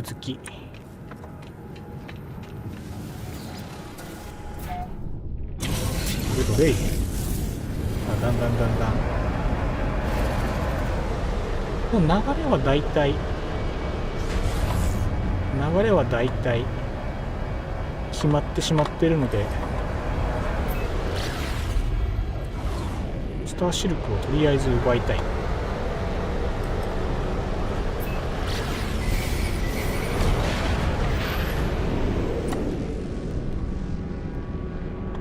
さあどこだ。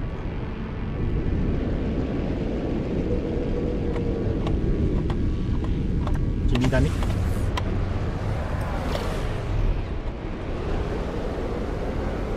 こんにちは、遊びましょう。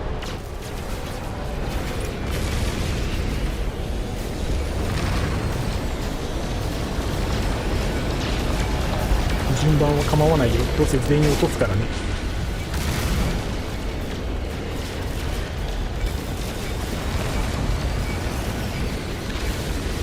いい吹いてやがるぜ、ふふふ。まず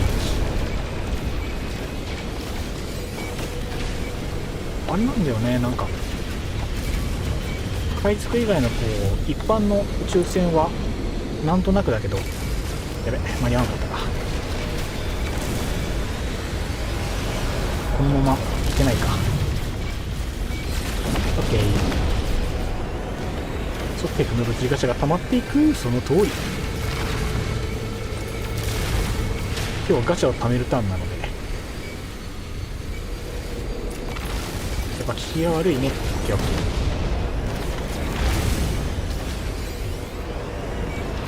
ワープハイパーコアとかもね、在庫貯めとけば大事な時にね、使う場面にごそっとあれば楽だからね。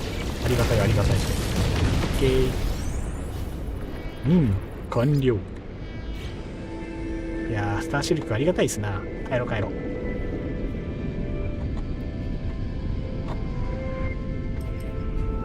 あれだね、スターシルクもなんだかんだワンスタックぐらいほんと貯めたいよね。ぶっちゃけそんだけあれば日常のいわゆるなんだろう建築では足りると思うんだよね。プリマのワンスタック、これワンスタックいくつなんだ。9999とか貯まるのかな。スターシルクこれか50か。ワンスタック50って結構あれだね、厳しいね。建築で使おうと思ったらあれだね、全然10スタックぐらいはキープしておきたい感じはあるね。あ、そうか、こういう S ランクのこういうのも本当は欲しいんだ。なんかちょこちょこっといろいろ手に入ってるけど、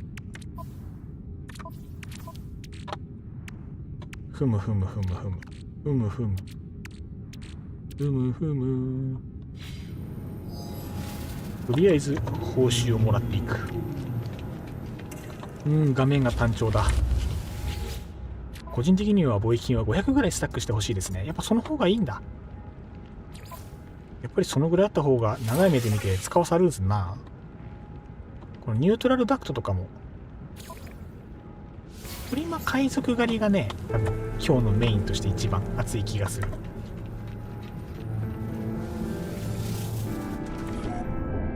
例えばあれだね、こうやって海賊狩りしてる間にもなんかもうちょっとあれしたいね。一旦さ、この海賊あったらこのエズベト、この船に拠点立てるか。なんか一回拠点立ててしまった方が今後の海賊配信するときに楽かもしれない。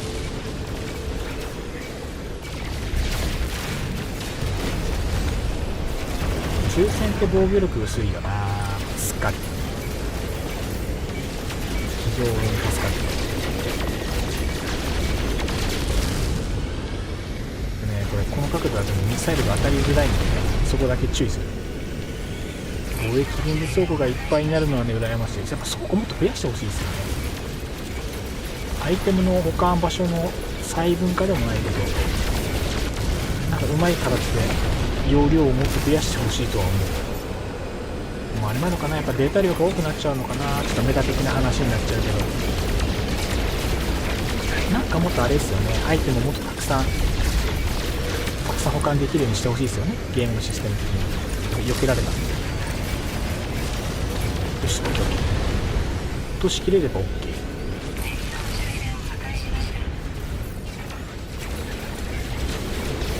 カテルミってついてるの何なんだろう。今の記憶ちょっとよくわかんないな。でミサイルはケツにまっすぐついてるんですね。外すからじゃないけど、やっとなんかコツがつかめてきた感じ。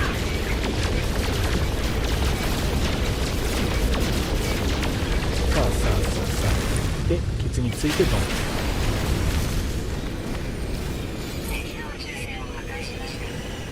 よし、オッケー。あ、報酬どっこい小一、報酬。や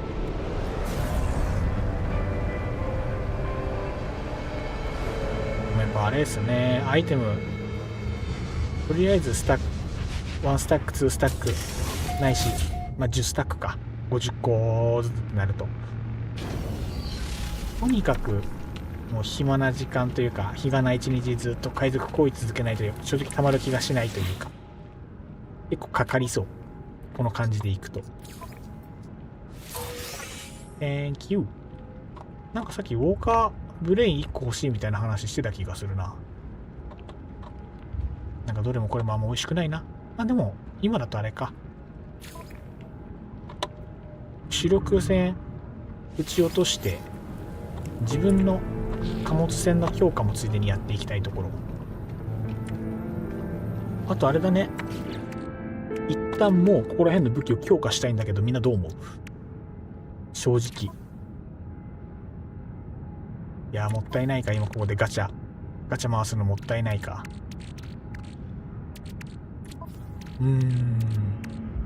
今何？スキャターブラスター、パルススピッター、なんか宇宙船のやつこの辺に余ってた気がする。ボルトキャスター、プラズマジオロジー、エクソスーツ、フォトンキャノン、これだ。やっちゃいましょうか。これね、インストールしちゃおう。今7個あるよ。これさ、今インストールして、フェイスビームもあるじゃん。これもあるよ。デポジトロは今なくて、インフラナイフじゃなくて、エンジンモジュールもなんかいいのがあればこれもつけちゃいたい。なんだっけ、パルスドライブは今それなりのついてるんだっけか。ペーパードライブがついてない。とりあえずこの辺だね。オッケー。フェーズビームも強化したいし、なのでこいつはこっちに2つ移して、で今ロケットランチャー、センチネルキャノンでこいつをここに放り込みます。弾丸攻力マシマシでござる。こうして、あとあれだね、センチネル戦のランクも上げたいね。今 B だから。さてシールドは1回 OK。 これはマインビーム防御、これは関係なし。ではガチャを開いていきます。7ガチャいざ。トン強化ドン。 3%2%、 絶対いらなくなるな1の移すか。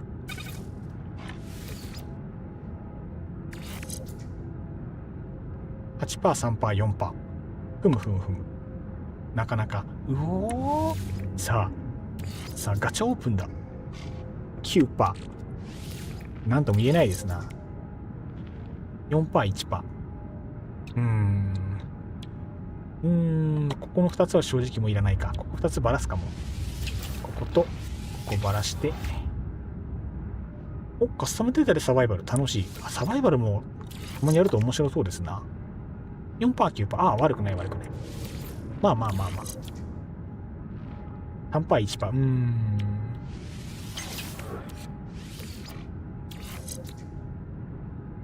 2%。下手にくっつけてると逆に悪いかな、これ。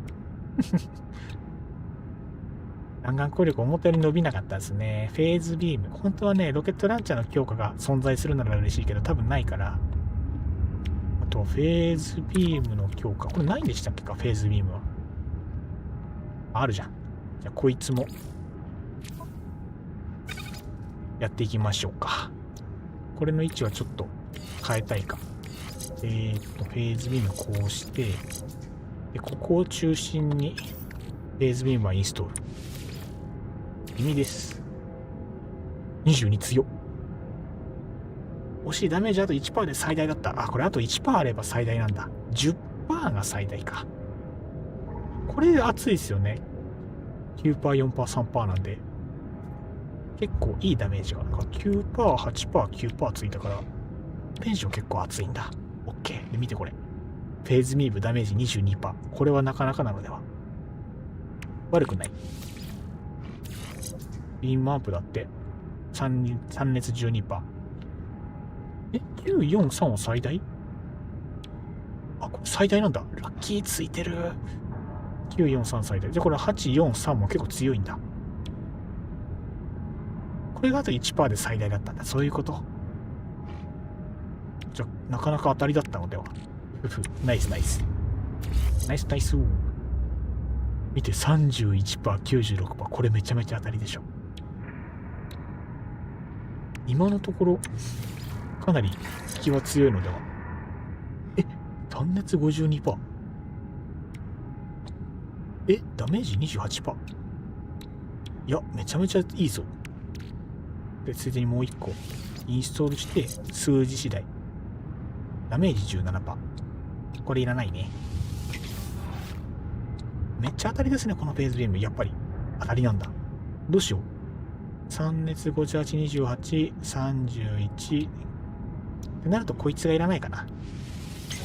オッケー。素晴らしい。なんか一瞬でめちゃめちゃ強化された気がしますな、これは。激アツなのでは。熱盛。とは、こいつのランクを上げて、スーパーチャージスロットがどこに開かさるかによって、カスタムが変わりますよと。楽しみですね。実に楽しみ。旬時計。旬時計なんですか？旬時計なんですね。旬時計なのか。あと今作れるもの何があるだろうか。結局今フェーズビームとフォトンキャノンとロケットランチャーがついて、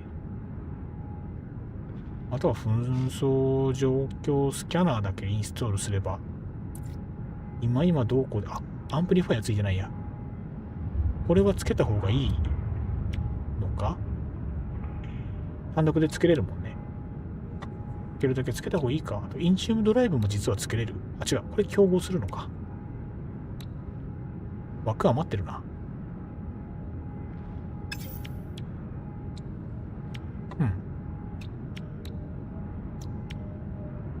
とりあえずドライブ1個つけれそうなやつはもう1個つけといて、これいけた気がする、この辺は。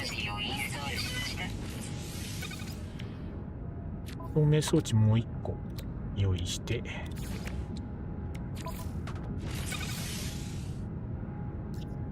これ確か性能上がるっすよね、それなりにね。あくまでパルスドライブだけか。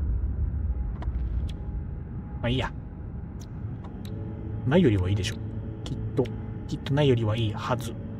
ちょっとこの辺整理するか。もういっぱいだな。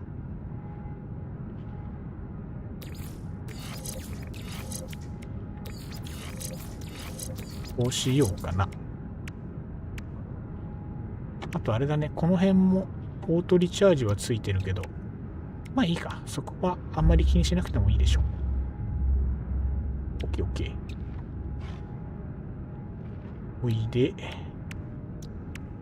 まああとは、なんかもうこの辺のガチャは無理して引く必要はなさそうに見えるけど、強いて言うならこれか。フェーズビームのダメージ 22% だけだとちょっと物足りない。せっかくならやっぱり2つ以上ないし3つついてるやつがあったらとっても嬉しい。あと何が必要だろうか。とりあえずこれかな。センティネルキャノンの方、フォトンキャノンの最大値がこれだね。3つ付きのやつが出てきたらとっても嬉しい。あとはまあいつも通りこの辺のね、であわよくばフリーゲートモジュールが実は今全く足りないので、これの回収と、あとはこれスターシルク、これ欲しいんだよな。山ほど欲しい。あとはアイテム溜まったら一瞬売りに行く。で、一旦仕事を1個受けつ違う。有言実行を忘れちゃう。拠点立てるって言ったよね。よし、拠点立てます。拠点立てる。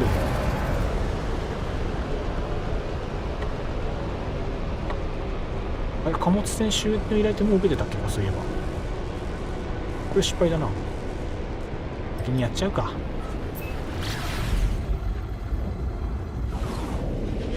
嘘つきました。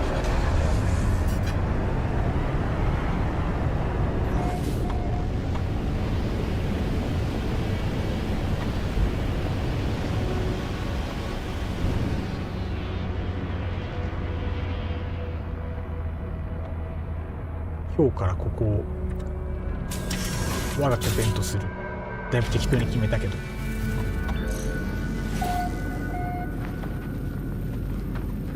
ここ拠点にしてもいいかな。もっといい場所あるかな。悩ましいですね。実際適当な小島の方が楽なのかな。どうなんだろう。でも波が立つと沈んじゃうから、ちょっと小高い島の方が都合はいい。あれ、なんかどうだろう。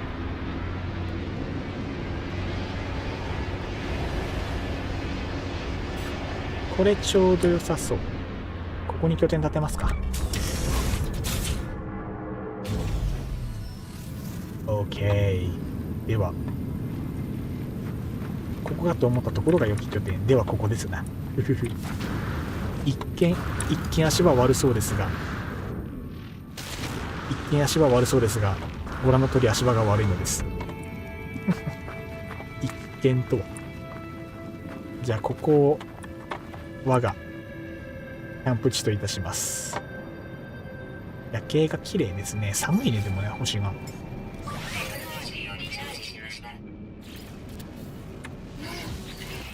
ではここをツシツスゲイス。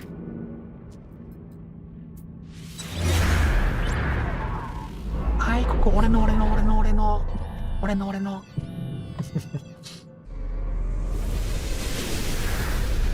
い、どっこいしょい。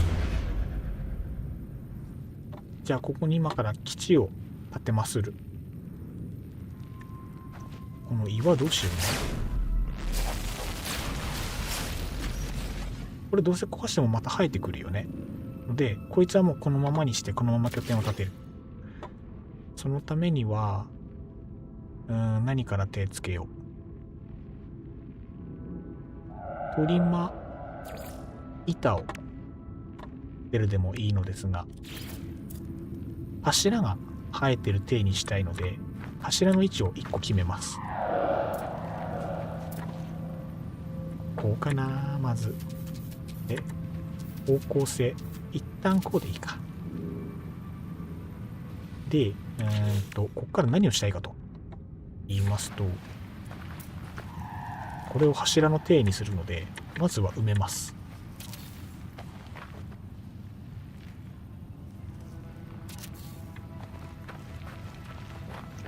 こうすることによって今日この足場が生えてるように見えるというマジか。ただ生え方にはご用心と。組み合わせによって見栄え変わるっすからね。これがあまりよろしくないところ。さあ建築タイムでございます。時間が解けるぞ。これは国数の悪癖が始まりました。凝り性なのでここから時間がガンガン解けます。サクッと決めてしまえば良いものをそうはならんのが国数クオリティ。みんないつもごめんね。地面の高さこのぐらいあれば足りるんじゃないか。いいね。岩越えてるからこのまま行こう。で、この高さで、こいつを起点に、どうしようかな。どっちにしよう。こっちに出してもいい。こっちに出すか。こっちに出します。2、3、4、5。あえて奇数にしておく。で、1、今2か。3、4、5。あんま大きくしても仕方ないからね。こんなもんで。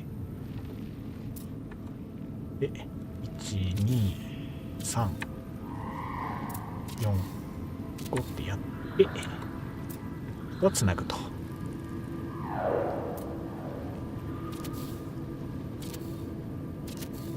OK。で、真ん中を埋める前に、これと同じ柱を立てていきたい。なので、柱の位置を先に決めてしまって、ここだね。これさえ決まっちゃえば、あとは埋めちゃっていいので、どのみち岩邪魔なんだよな、これ。岩邪魔か、どのみち。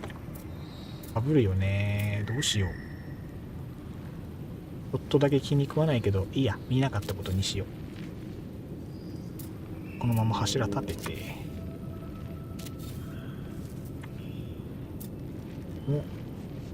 後のことは後で考える。岩邪魔で生えない説あるな。そんなことはない。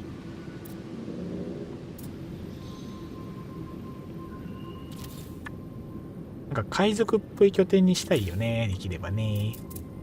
じゃあどういうのが海賊っぽい拠点なのかって言われたら困るけど。建築パーツも最近増えたからね。せっかくだから秘密基地っぽい感じにしていきたいな、できれば。そうしたいな。全然整ってなくていいんだよね、個人的には。なんか柱伸びなくない？下に。あれ？柱伸びないっけか。こ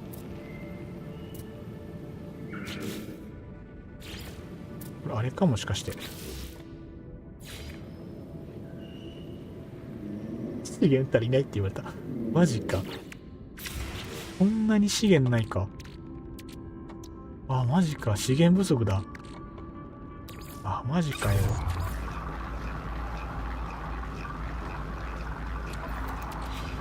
こんなことあるんだね。資源足りないってさ。いやね。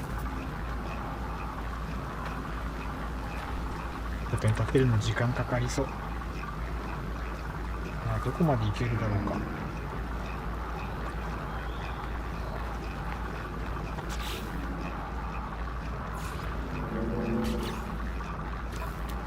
出来上がったところからとりあえず手元に入れて、トリマ。スタンプありがとうございます。嬉しい。点が飛び交う。嬉しい。100点嬉しい。100点もらうのはね、いくつになっても嬉しいもんですね。よき。じゃあゴリゴリ建築進めていこう。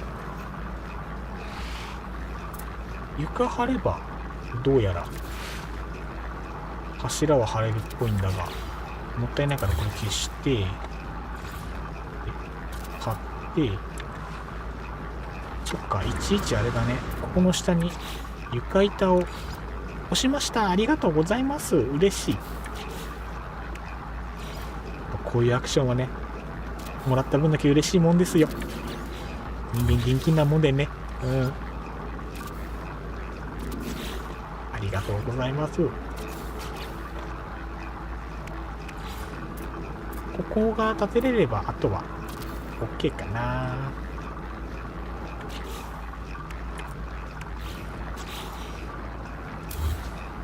よしと。んで、い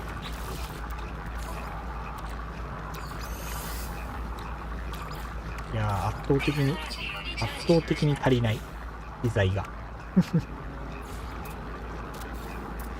また後で昔の拠点に行って資材を回収してこなきゃいかん。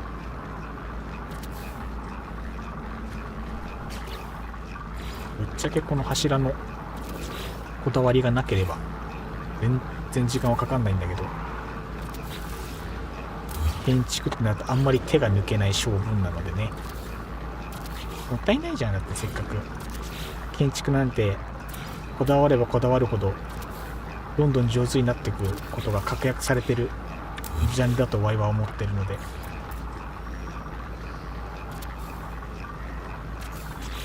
せっかくだからどんどんいろんなチャレンジをしていきたい。チャレンジ言うても、思いつきだから思いついたことをいろいろやってみようっていうだけの話なんですが、気づきと思いつきは紙一重というところで、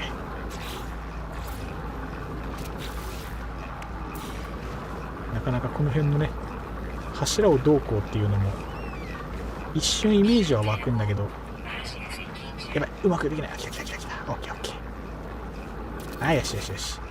もうなんかまたスタンプが飛んだように見えた。ありがとうございます。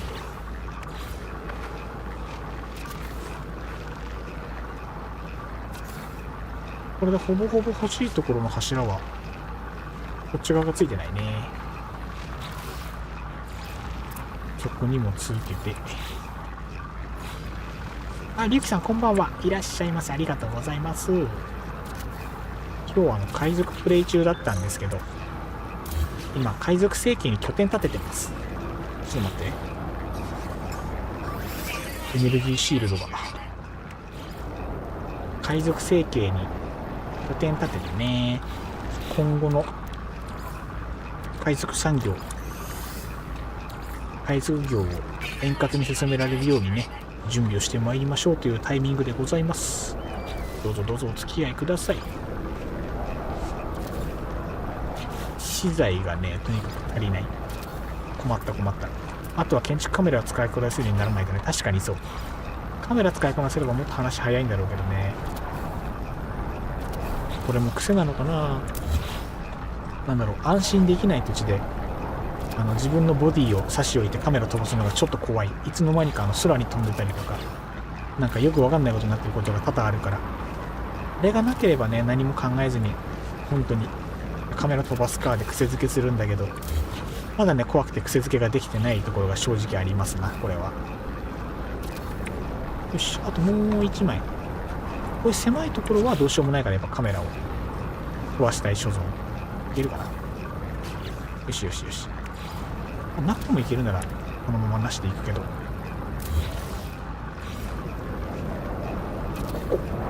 よし。これで柱は全部立ったかな。オッケー。柱の種類はまた後で気が向いた時に構成するので、今一旦これで良きことに出す。で、問題はこの拠点あとどうするか。半隠れ家的な拠点にはもちろんするんですが、内側に壁張っちゃっても個人的にはありだと思ってるので、トリマ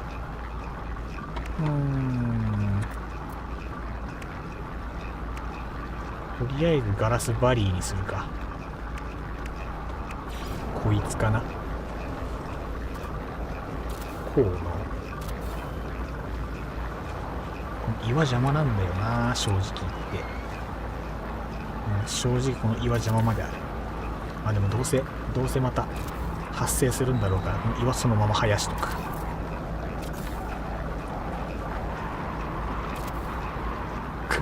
あるこういうの。よし。裏表をね気をつけながらね。結構ねこう行き当たりばったり建築はね好きなんですよね。この瞬間のインスピレーションが光るというかね、何をどうするかみたいなのは結構適当にやっててもなんかそれなりなものになったりするのがね割と好きだったりする。これ最高とかって言い方するんですけど、この光の取り入れ方をどうするか考えながらいろいろ作るのが割と好きだったりする。どうしようかな。多分光を無理して取り入れたいと思うならこういうところなんだろうけど、悩ましいな。この辺はでもこれでもいい。こうかな。こうじゃないな。違う違う。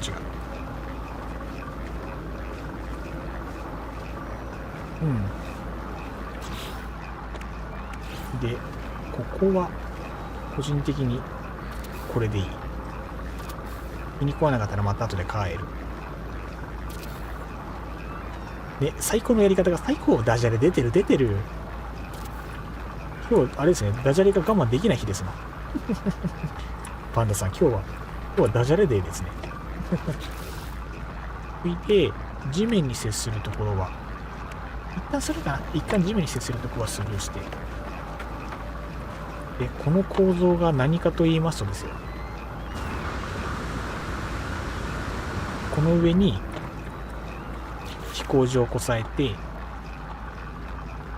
そう、この上に飛行場をこさえて、あれだな、ここはガラス床でいいんじゃないかな。とりあえず一瞬悩むがガラス床っていうか、いや、飛行場乗っけるならガラスにする意味あんまりないのかな。まあそれもゆっくり考えよ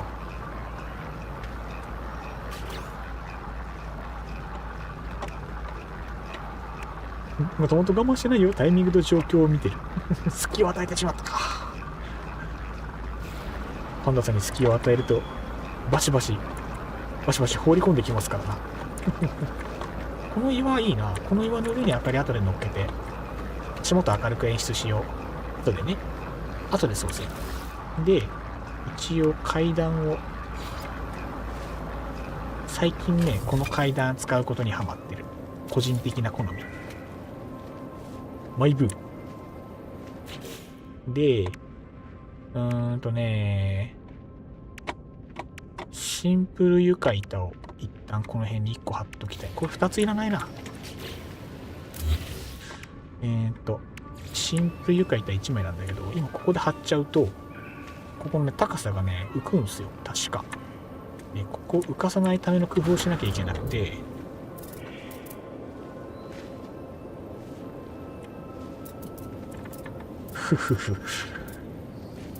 パンダさんにギャグを言う隙を与えない戦いになり始めてるかもしれない。これをね、どうこうしようと思うとまた難しいとこ。ほらこれ。癖付けができてないからね、こういうことになっちゃう。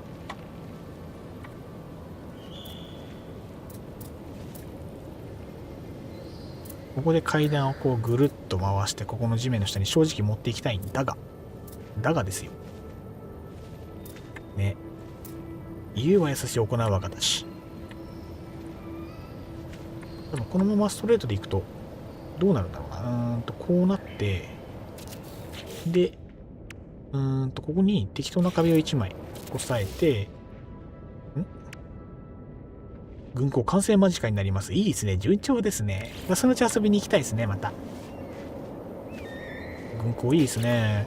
これじゃないな、パーツ。こっちだな。こっちを仮につけて、これに貼り合わせれば多分ちょうどいいんだな。ぽいぽい、よしよし。で、こうすることで何が良いかという話なんですが、階段がなだらかでオシャンティーなんですよ。最近気づいた。で、もう一回これをここにつけて、こうだな、つけ方思い出してきた。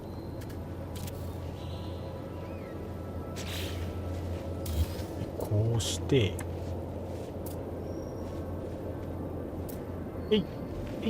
うまくつかなきゃこうする。あれ、うまくつかない。いや、ここはどうせ床でいいのでこれでいく。で、これを追加でこっち向きにつけて、ぶっちゃけこういう向きにしてもいいけど、どっちの方が気持ちよいだろうか。どっちが気持ちよいんだろうか。悩ましいな。ぐるっと回すとその下の空間の使い方めんどくさいんだよな。ので階段は階段で端に寄せた方がちょっと待ってね。階段こうでしょ。この角度だったらこういう階段にした方が見栄えいいかもね。あとはここの周りをこういう風に降りる階段も一瞬考えたけど、一周しないとねちょっともったいないから、もったいないからね。ああ、フレンドになってるから、そちらからもメインメニューからマルチ飛べると思います。あ、了解です了解です。どっかのタイミングで遊びに行きますね。楽しみやね。そうだよ、そういう遊び方もそういえばできるもんね。一旦これこうしていつか遊びましょうね。そうですね、いつか遊びたいですね。いい感じにね。どうしよう。階段のところも本当は造形こだわりたいけど、一旦でもいいことにしようか。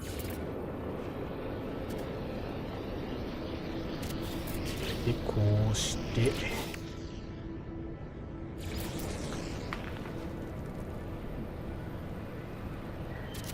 こうしてこうしてこれだとダメなんだよな。これをそこの下に本当はつけたいんだが、2個か、2個付けか。そういえば違う、2個付けじゃない、床だ。この下に床を貼り付けて、こいつをそれにインタラクトさせて、こうだな。なんか消しちゃいけないの消した気がする。あ、いいや、合ってるわ。で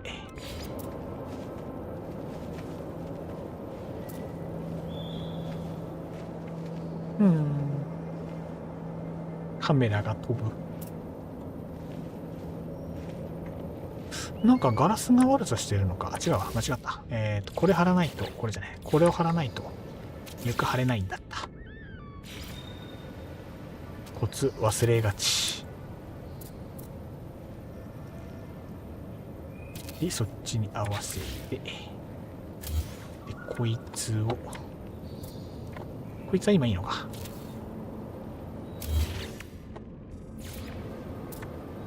ねえ、実際この作った階段使うって言われたら、ね、多分使わない。短距離テレポーターをつないで結局そっちを使うことになるからね、意味あるかって言われたら全然ない。ただの装飾っていうじゃあそんなこだわる必要なくねって言われたら、正直それまでではある。完全に趣味です。これは国勝の趣味。それ以外の何者でもない。間違った。手癖だよね。手癖。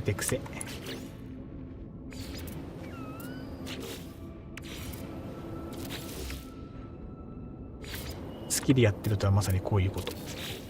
あ、OK じゃない、OK じゃない。2個つけるんで、2個。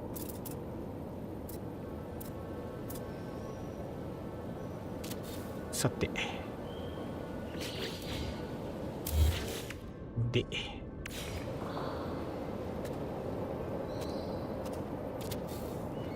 これだとちょっと天井低いか。天井低い説はあるけど大丈夫かしら。まあいいか。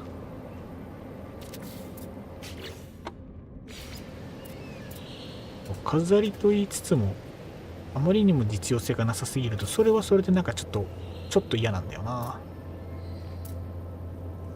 で、ほぼゴールだけど、ほぼゴールだね。ほぼゴールなので、こうして、こうして、こっちにも伸ばす。到着。で、ここの下に多分つかないんだよね、これ。ので、ここはもう一個。床っこ伸ばして、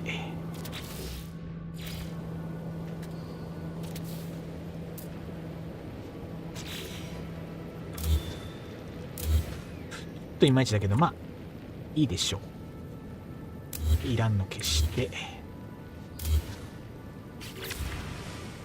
OK。 それっぽい階段でいけた。使いづらさすごい。階段の使いづらさがすごい。よし OK。で問題はこの上に発着状を噛んだ発着状とか言ったよ流線の発着状をこの上にくっつけていい感じにしたいんです。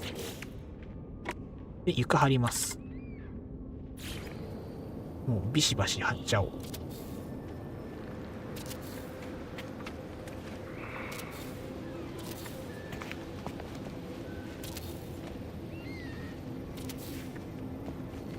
ここの天井どうしようね。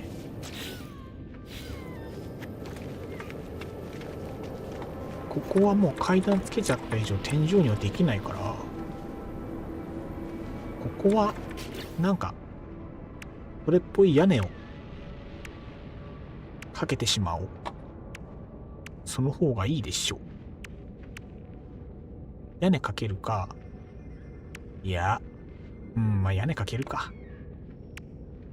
迷ったらとりあえず屋根かけとく。個人的にはもうこの手の屋根でも全然こと足りる気がしてる。この感じでね。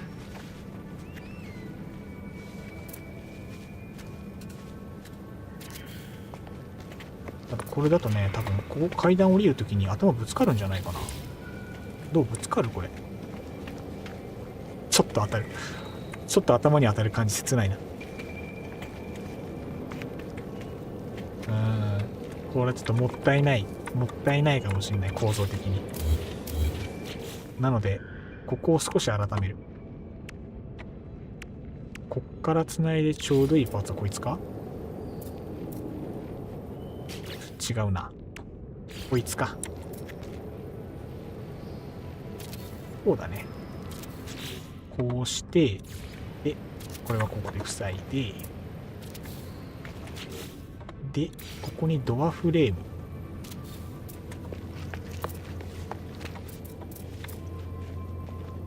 相変わらずセンスがいい。もう褒め上手なんだから、もうまだまだこっからですよ。まだまだ褒めるには早いですぞこっから本当におしゃれになるかどうかはこの後の細かい装飾次第なんでね。ああ、また足りない。さあどんどん作ってくりたまえ。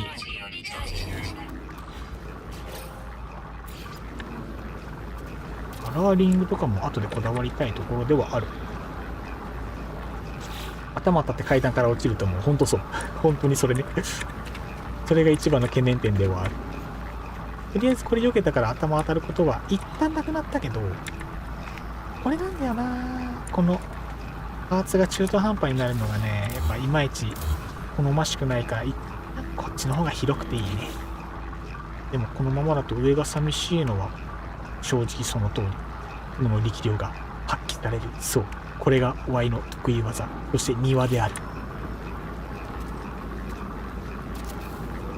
ついでにこれがうまいこと張り付いてくれたら嬉しいんだけどな。なぜかこれがね、統合接続できないので、不思議なことに。全然できてもいいと思うんだけどね、なぜかできないから。柱を張るやつね、なんかできないんですよねこれ。なぜか不思議。こんなパーツなんかいくらでも付き合わせたいはずなのに。こうしてみるか。あ、これでいけるね。この子の使い方がいまいちわからない。本当そうなんですよね。これの有効位置がね、未だにピンとこないんですよね。なんか、でもふんわりいけそう。なんか見た限り2つしかいけないのかな、これだと。そういうことは相互装着になるのかな。これはどうなんだろうか。こうついて、でワンチャンこれ壁にインタラクトすると思うから、これ2つ並べるともうそこに壁つかないのか。難しいな、取り扱いが。難しいですね、取り扱いが。何かの適当なパーツにインタラクトできないかしら。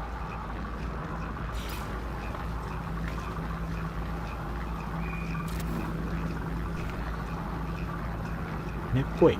これ1回ついちゃうと厳しそうだね。そっちにはつかないね。 OK、把握した。これ使い方難しいね。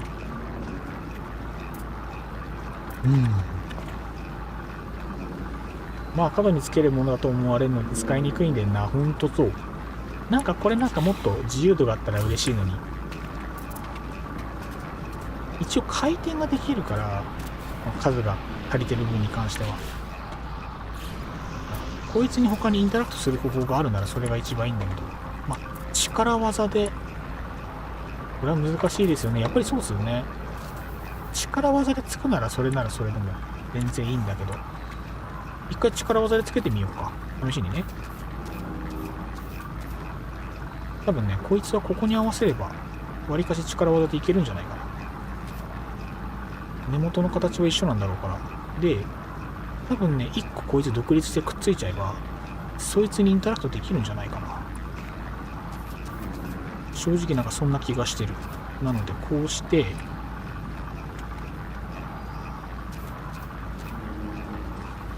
微調整で、こうして、この辺だな、限界。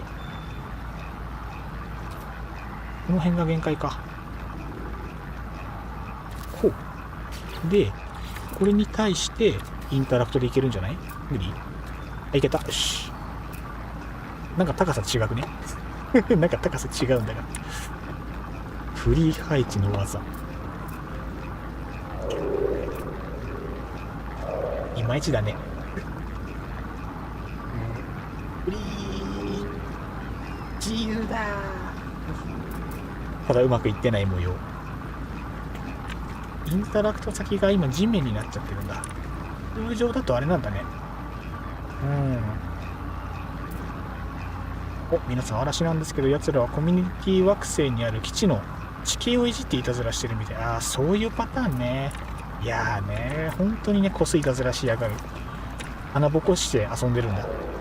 口悪いね、本当に。他にやることないんだろうかね。ちょっとこの柱やっぱいまいちだな。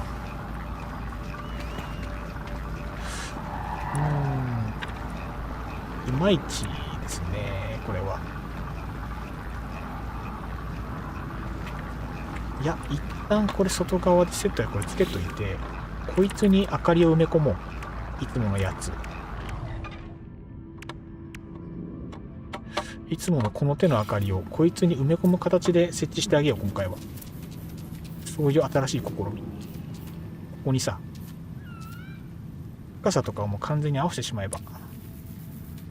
困ったもんです、このゲーム。もっとまともに楽しいことたくさんあるっていうのにね。だからあれなんですよ、物事を楽しむためには知性と品性が必要で、それが揃ってないと楽しめるものも楽しめなかったりするんですよ。哀れですよね。哀れなんですよ、そういう人たちは。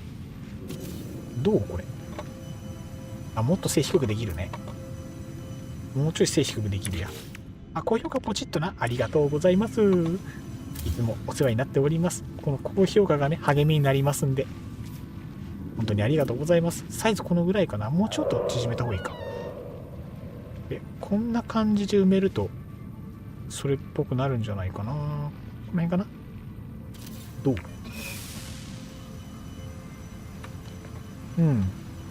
割かしな感じはする。これだったらさ、明かりもうちょっと内側に埋めても、あ、でも意外といいかもしれない。ちょっと離れて見てみるか。あれ、意外と合うじゃん。励み？励ない。ちょっと僕の生え際のこと言ってる。僕の年を追うたびになんかおでこがなんかベジータっぽくなってる生え際の話をしてます。喧嘩売っとるんか悪い。喧嘩売っとるんか悪い。おかしいな、見せたことないはずなのに。なんで知ってるんだ、俺のおでこのこと。嵐をおもちゃにして暇つぶししようとしても、あいつらいるときはいるけど、いないときはいない。それね、いつもいてくれるんだったらね、全然こっちから出迎えてて、ボッコボコに仕返してあげるんだけどね。なかなかそれもできないからね。困ったもんだよ、本当に。ね。私の頭のこと言ってます？真顔。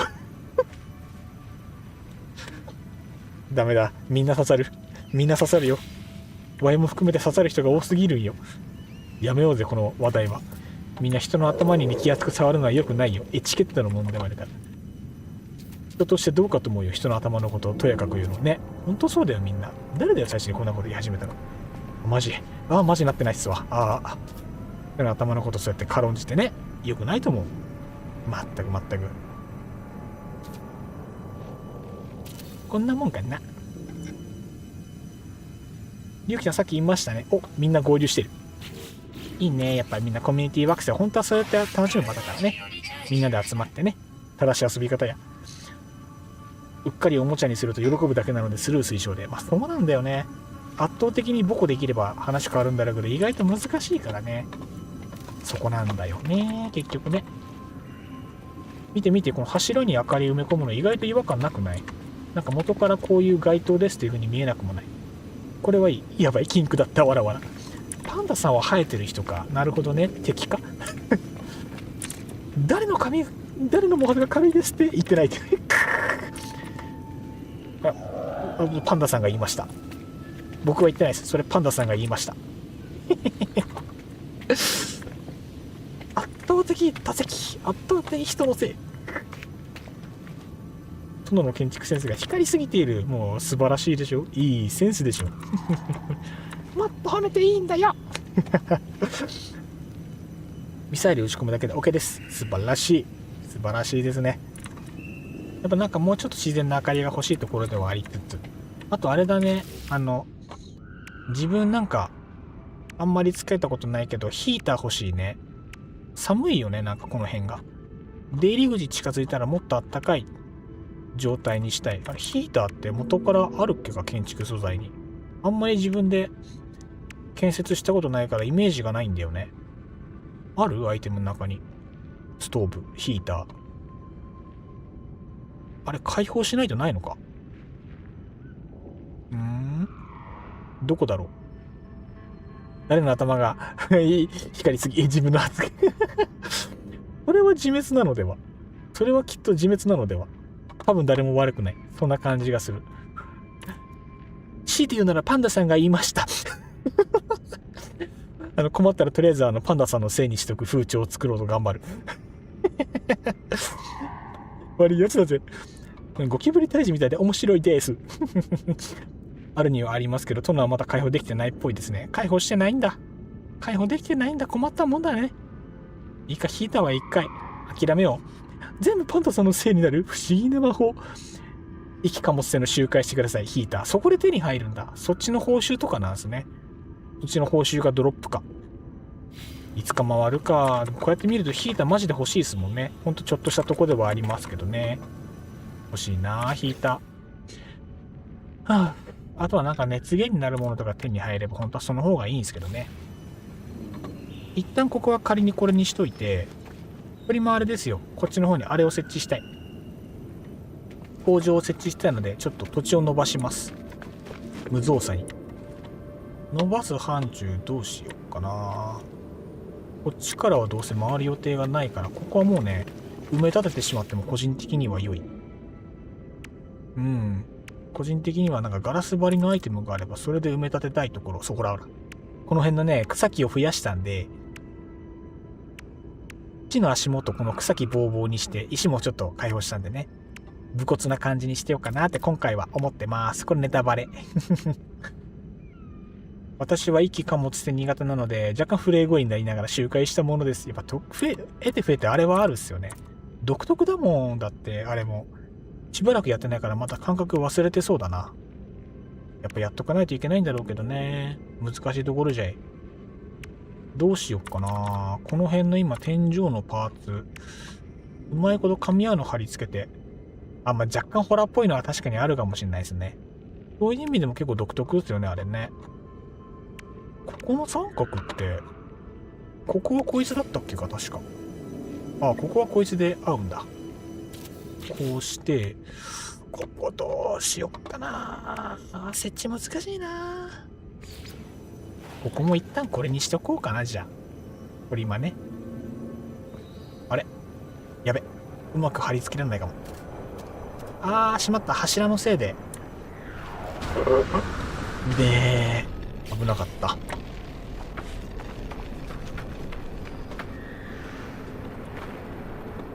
発着場に置いた四角い照明も一貨物船の集会、あれそうなんだ、あのでかいやつ、あれ便利ですよね。あれライト欲しいんですよね、本当はね。欲しいんだ本当は。困ったもんだね。どうしようかな。ここの柱これおしゃれだからあんまいじりたくないんだけど、ガラス貼ろうと思うとそれしかないのか。ガラスというか扉というか。そう、こいつを置きたいんですよ、ここに。あ、いけるか。いけなさそうだな。あ、でもこれ一応フリー設置できるのか。力技するフリー設置で。いまいち。一機貨物船手伝いますよ。理論値近いパラスピッタで殲滅します。どうしよう。まあでもその時またお願いするかもしれないですね。集会か。あれも大変なんだよな。いざやるってなったら楽しみたいけど、でもまあ集会ものすごい数しないと多分相手の手に入んないんだろうから。これは確かにお願いすることになりそうな予感。その時はまたよろしくお願いします。さて、パーツの設置がなんかちょっと噛み合わない風がある。扉がつかないのか。多分壁ならつくね。じゃあ壁ならつきそうだから、これならつく。あ、これもつかないじゃん。マジ？あ、つかない。マジか。ついでに貨物船モジュール狙いなので、そうか、貨物船モジュールも手に入るんだ。じゃあ回したいな。そういうことなら我も周回したい気持ちあり。楽しくなりそう。見守りたい。ああ、やっぱこの柱あるとこれ以上ここにつかないんだね。うわあ、意外とこのパーツ不便だな。使いどころが難しい。どうしよう。困ったことになったよ。まあとりあえずつけれるようにつけるか。取り間ね。こうなるから、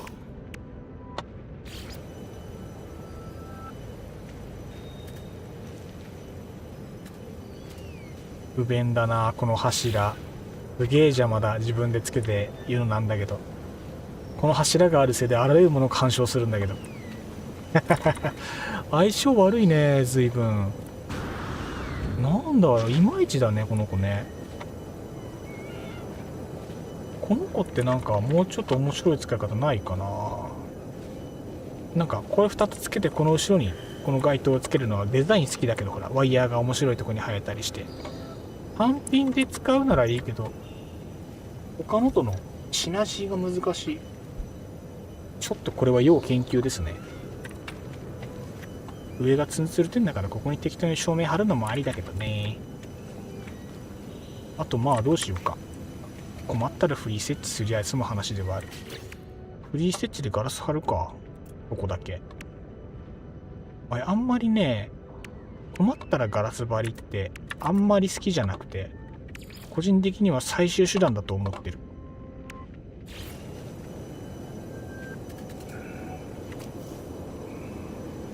これね。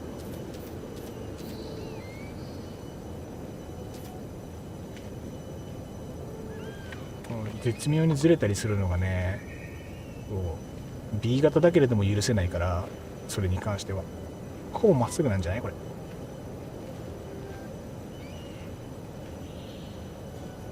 今ほぼまっすぐなのではどうだ。こう。大体まっすぐだね。国和氏は一日に何本吸いますか？でも全然吸わないですよ実は。そう、実はねほとんど吸わない。何本だろう。吸わない時はなんならゼロですよ。ゼロの日もありつつ、なんだろう、目的があって吸うんですよ僕の場合って。これ言うとなんかみんなハテナマーク浮かべるんですけど、なんだろう、タバコを吸うことが目的なんじゃなくて、タバコを吸うことではなぜか有効化されるその15分休憩とかっていう謎の制度を使いたくて僕タバコ吸ってるんですよ。そうだから日常で吸うことってほとんどなくて、実は仕事中しか吸わないです。仕事と付き合い、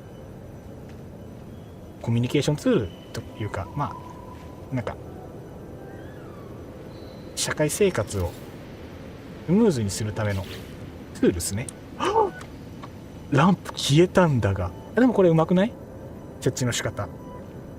フリー設置にしてはだいぶ綺麗でしょ。オッケー。こっちが残ってるからこっちからコピーしよう。オッケー。困らなくても基本ガラス張りでござる。便利っすからな。ガラスほんと便利だから。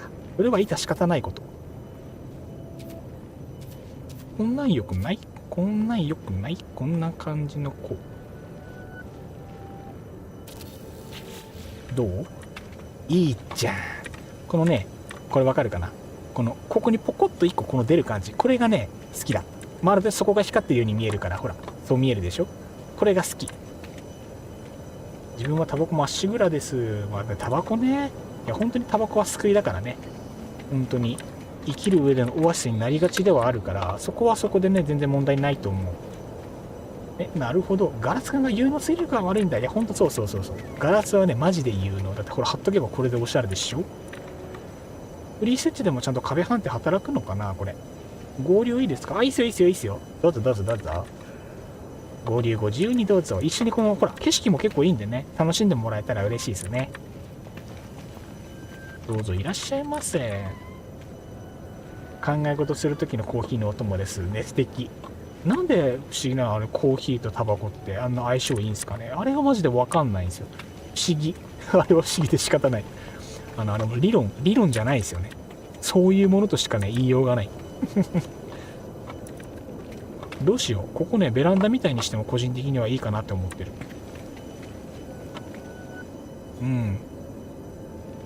どうしよう。床の向き警察だ。そ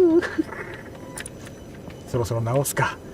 ちょっといいかなと思って放置してたけど、しゃあね、そろそろ直すか。床の向き。そろそろ警察来そうだからな。仕方ないわね。どっち向きにしようかな。向きがこっちだから、あれなんですよ、これ。向きでイメージが変わるんですよ、実は。今、なんだろう。この縦長の屋根に対して、今、それに沿わせる縦向きのタイル向きと、そこから横に伸びる横向きのラインがあると思うんですよ。なお、床の向き、警察はニップを常習しております。パスパしてんじゃねえかよ。それ本当に定かなんかじゃん。いや、マジでこれ大事なところ。この縦屋の向きに合わせて縦向きに設置するか横向きに設置するかで建物の印象大きく変わります。スタイリッシュにしたいなら沿わせる。全体的に少し居心地を緩く取りたいのであれば横向きに設置した方が印象が変わる。ちょっち記事見学いいですか？いいっすよ。どうぞ。邪魔しないように空中から見ます。楽器使っていただいてなんか申し訳ない。いいっすよ。見ていただいて。横向きにしようかな、じゃあ今回。あえて。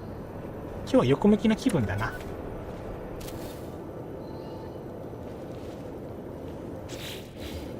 どうしよう、なんか。フリー設置から設定が切り替えられない。バグだね、これは。ということはなんか適当なものをなんか仮に設置して、失った。今回横向きにしよう。今日は横で統一します。これコピーしてください。何大丈夫？今アイテム足りてるよ。大丈夫だよ。ゆきさん大丈夫？今アイテム足りてるからね。そんな今なんか置いてった？なんだろう。ちょっと待ってね。一旦床の向き変えてから一回下見に行くね。じゃあちょっと待ってね。とりあえず今手元にあるアイテムで今日の建築はするから一応大丈夫だよ。よいしょ。いいんだよ。縛りがあるから面白いんだよ。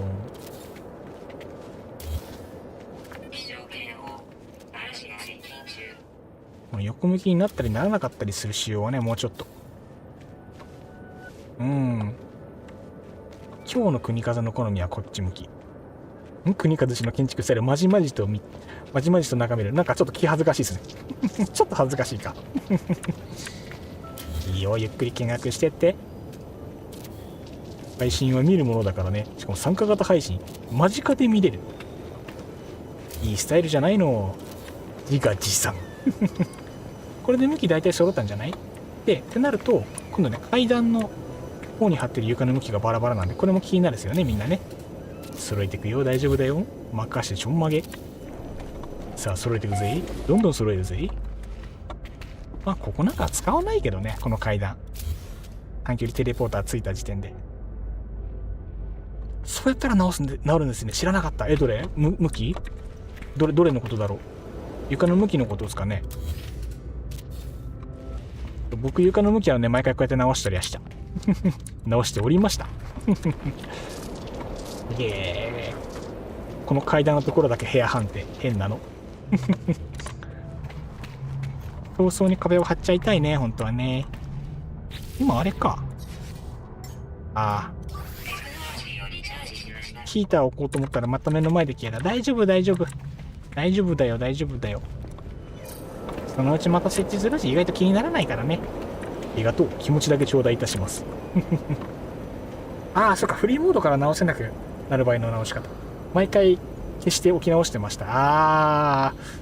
結局多分あれなんですよね。前後の動作に引っ張られるっていう仕様だと思うんですよ。このメタ的考察で。つまり前後に別の切り替えを挟むことで修正できると思ったんで。だったらその前後の動作自体は同じもので再現しなくてもいいよねっていう見解。メタ考察。メタ読み。変な楽しみ方。我ながら変なの。よし。床張り終わったので、床を拡張して、で、それからまた続きを考える。で、拡張方向横でいいかな、とりあえず。トリマー横に拡張すれば、音もなし。何ページぐらい？何個ぐらい行けばいいだろうか。こんなもんでいいかしら、トリマ。トリマね。だからそれで助かるトラベラーもいる。じゃあよかった。じゃあよかった。やっぱあれですよね。こうやって情報共有でね、知らなかった仕様とかがね、分かってくると楽しいですよね。遊ぶ幅がね、こうやって広がっていくのはいいことですからね。ヒーターここに置いていきますね。あ、りゅうきさんありがとう。申し訳ないね。いつもいろいろなんかアイテムもらったりとかして、助かります。ありがとう。サバイバルも悪くないですね。あー、サバイバルって何でしたっけ？死んだらなくなるのあれか。緊急使いありがとう。だからニップニップいらないって。そのおまけなんなんだよ。ニップニップ国数に配らなきゃいけないルールでもできてるのか、いつの間にか。まったくみんないつもそうやって、ニップニップ投げるんだから。ありがとう、最高司令官。最高司令官に敬礼。ありがとう。だって床が張り終わった。で、ここに、あれを設置したいんですよ。ヒーターありがとう、助かる。今のうちになんかコピーしとこうかな。忘れないうちにね。ちょっと待ってね。ヒーターが必要になりそうなところに順次増やしていく。どうしようかな。結構大胆につけた。この辺にボンって置いておこうかな。とりあえず。ここと、あとどこだろう。屋内。この辺に置いとこうかな。ちょっと邪魔かな。どうだろう。置く場所悩むな。トリマね。トリマこことここに置いておけば、この近くに来ればまああったかいよねという体が取れるんじゃないだろうか。で、あとはせっかく並べるなら左右対称に置くことによってなんとなく見栄えを良くしたい。困ったらね、どっか適当なセンター決めてとりあえず対象にあちこちに置いとくとなんとなく見栄えが整う。マジック100のまでいく。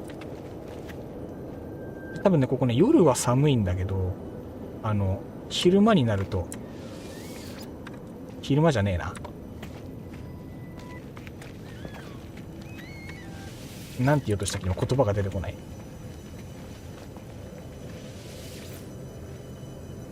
そう、嵐が来ると暑くなるから、そこの調整が必要まである。たくさんワーム飛んでますね。ね、なんかね、釣り餌にちょうど良さそうなやつが。僕ほら釣りするじゃないですか。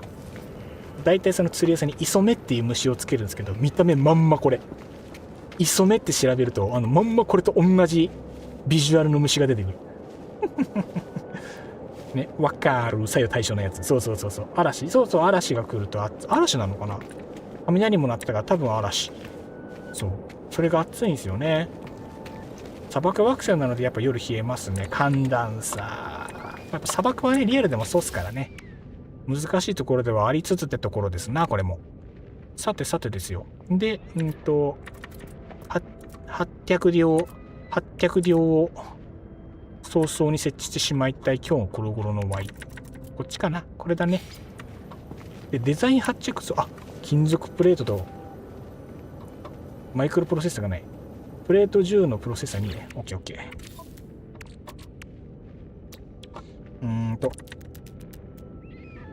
10個とプロセッサーに OK。 いずれ彼らもタイタンワームになるのでしょう。500円で買うと20匹ぐらい入ってるけど500円であんなとてつもない。もし人間が食えるなら食料問題解決。やべえ、ちょっとグロテスクだったかも。2で設定変えたらグラフィックがかなり良くなりました。いいですね、いいですね。設定変えてグラフィック良くなるのは素晴らしい。グッドですね。うまテイスト。800ドゥなんすよ。問題抜きっすよ。なんかあれあるっすよね。設置したときに、今言葉が出てこない。なんか人間が降りる配置、ちょっと場所あるっすよね。できれば出入り口近くにパッと降りれるようにうまいこと設定したいんだよな。どこだったっけ？この向きで合ってるっけか。一旦置いてみるか。食器ミミズとかあるみたいですし、なんかそう、バーガーがあるっすよね、ミミズの。誠さん、こんばんはいらっしゃいませ。ありがとうございます。今ね、仮で拠点を建てておりました。ここ海賊成形なんですけれども、海賊成形でね、ちょいちょいお金をとかアイテムを稼ごうと思った時に、拠点置いときゃ楽だろうという感じでね、やっていくところでございます。乗ります。降ります。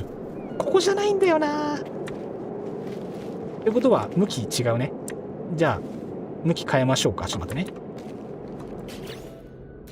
ね。違う。一回避けてもらって、じゃあこいつを向き変えます。船の選手が向く向きとか、それもこだわりつつ、今だとあれだね、時計回りに45度だね。あったかさ追求した椅子にしたら拷問みたいな椅子になっちゃって何を建築してるの今。おもろそうなことやってるね。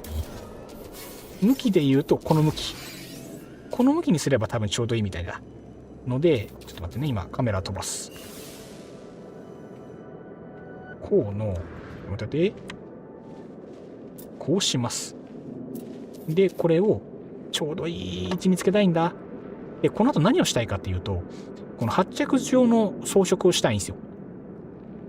そのためにはこいつの設置位置をちょうどいいところに置く必要があって、どの辺がいいかな。この辺がいいかな。一旦こんな辺に置いとくとちょうど良いのかもしれない。この間ね、パンダさんがY のコルベット博覧会現場のところに1個作ってくれたやつ真似して自分でもやってみたんですけど、せっかくだったらね、もうちょっとこだわって専用のやつ作ってみたいなってのがあって、一旦これでいいかな。 OK。 まこつさんは自分はずっとコルベットを作り続けてます。いいっすね。博覧会やりたいですね。みんなもなんか順調にねできてきてるみたいだから。ワイも相変わらずコルベット作ってないよ。本当はね、背中がオープンなちっちゃいコルベット作りたいんですけどね、釣りとかに使えるようなやつ、背中がばっくり開いたザリガニみたいなやつを今度作りたくて、イメージはできてるんだけどね、なかなか手がつけられてない状態。よし、一旦これ設置したので、待って。いいや、ごめん、ライトまた動かすかも。ごめんね、後で動かすのは許してね。じゃあ一旦発着状はそこにつけて位置それで確定なんで、一回この状態で下の方の住まいの方に壁を張ろう。住まいに壁を張るフェーズに入る今日この頃。で、今回の拠点は不便を楽しみたいので、ここの地面床を張りません。そんなことして本当にいいのかいって話なんですが、大丈夫？心配になるでしょ？大丈夫でございます。なんとかするのが国風クオリティでございます。まあ見ててちょうだいな。で、何をどうするかというところですよ。勝手に置いたやつなので勝手にコピーしてってください。了解です。ありがとうございます。なんか申し訳ないね、いろいろ。博覧会するときは参加させていただきます。ぜひぜひぜひ、皆さんの参加お待ちしております。ぜひよろしくお願いいたします。足元どうしようかな。なんか、張り出し型のこの手の木材で無理やり柄つけるのもありだね。この辺つけるか、とりあえず。あれ？向きが変わらない。なんで？あれ、これの裏表って調整できないっていうか。これなんだろう？なんかのバグかな？ので、多分そんなことはないはずなんだけど。変わるよね、裏表。ってことは、何かで引っ張ればいい。OK、引っ張った。ので、こいつは削除。OK。で、こいつでぐるっと周りを囲みたいところ。こういうことね。そして風呂入ってきます。了解です。ゆっくり使ってきてくださいな。じっくり温めてもろて。よし。下の隙間はまあ後でゆっくり埋めてこうね。あずらさん、ただいまお帰りなさい。いらっしゃい。お疲れ様です。今日も今仕事終わってきたのかな。今日もね配信やっていくんでゆっくりしててくださいな。今日は何するかな。拠点作る。今日はですね、海賊で楽しんでたんですけれども、せっかくなんでね、この海賊成形に拠点1個建てようと思って今拠点作りをしてました。せっかく拠点作るんでね、普段あんまりやらない建築方法またいろいろ試してみようかなって思っていろいろやってるところでございますうまくいくかな。うまくいくといいな。これも実験なんでね。あとはどうしようかな。この辺の最高を取り入れるパーツとして、これじゃないな。ちょっと待ってね。光を取り入れるパーツとしてどういう風なのを使うとちょうどいいかなっていうのがね、なかなかねいい感じで思いつかないんですよね。ライトがつくのこいつ違うな。こいつかな。これだね。ラインつくと邪魔だからラインないタイプ。これがいいな。ね、カブトムシいますね。本当にカブトちゃんいるのグッドだね。一旦どうしようかな。これ階段干渉するから、階段干渉するところはあえてこれを省いていきたいところではあるのだが、意外とでも大丈夫か。こうするとそこに被るのか。いざとなったらこれでもいいか。どう？枠がそうなるのね。どうしような。階段に被っちゃうと埋まるからね、もったいないんだよね。埋まるところはじゃあ普通の壁でいきます。で、光のない普通のやつね。普通の壁。ノーマルの壁。ここ。うまく貼れない。チャレンジ精神、大切。チャレンジ精神は大切。そう。これちょっといまいちですね。なので、ここは普通の壁貼りますよ。はいっと。なんか、ポスターかなんか貼りますか。寂しいけど。ここの真ん中に何かつけるのもありだし。たまには普通の壁貼るのもいいね。ここはみ出してんのが正直ちょっと気に食わないから、ここには後で何か。後でじゃないな。今手すりつけるか。今ここに手すりで造作の雰囲気を醸してあげると。つかない。マジか。これつかないんだね。あら、そうですか。悔しいな、それは。悩ましいとこだね。そうなってくると。ぐぬぬぬ難しいところ。ここの正面は普通のガラスでいいかな。ここに貼れば、いまいち。いまいちだな。待って。ここって今、こうなって、なんか上のこいつがあるのか。一段下がるんだね、ここね。あ、じゃあこいつでいいんじゃないか。これと同じ窓ガラス貼ると多分、それなりになりそうな気がする。これでいいかな。これライト付きだね。で、これを、高さ合わないか、もしかして。あ、来た来た。裏表は、どっちでも OK。いいね。なかなか良きなのではこれは。あざらさん、今日はね、そんな感じでいきますんでね、どうぞよろしくお願いします。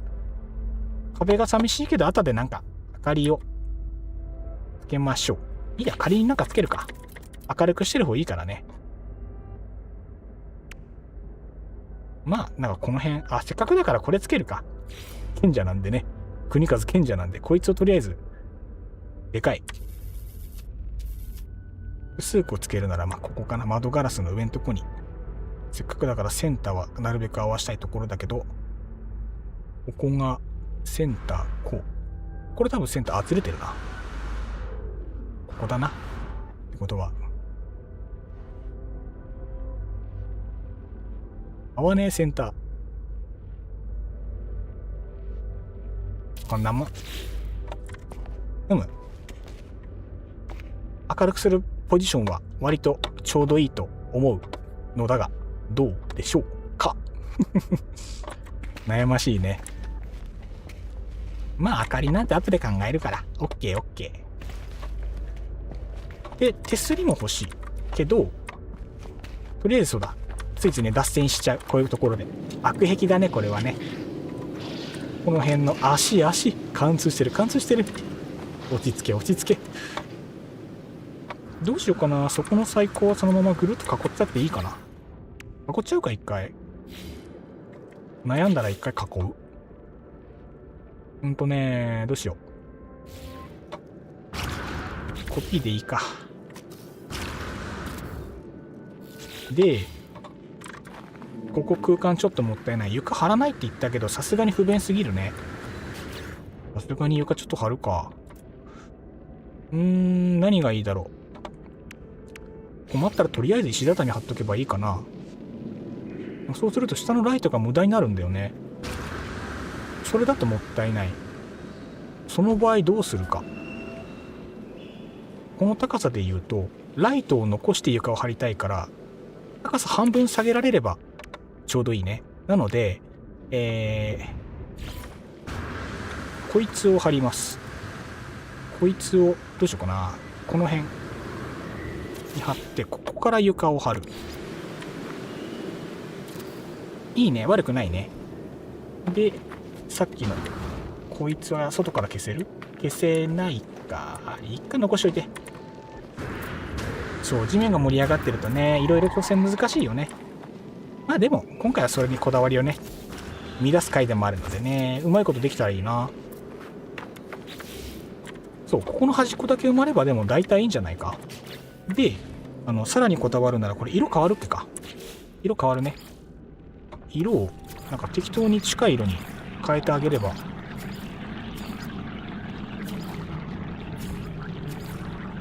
これ色近いんじゃない？これにしよっか。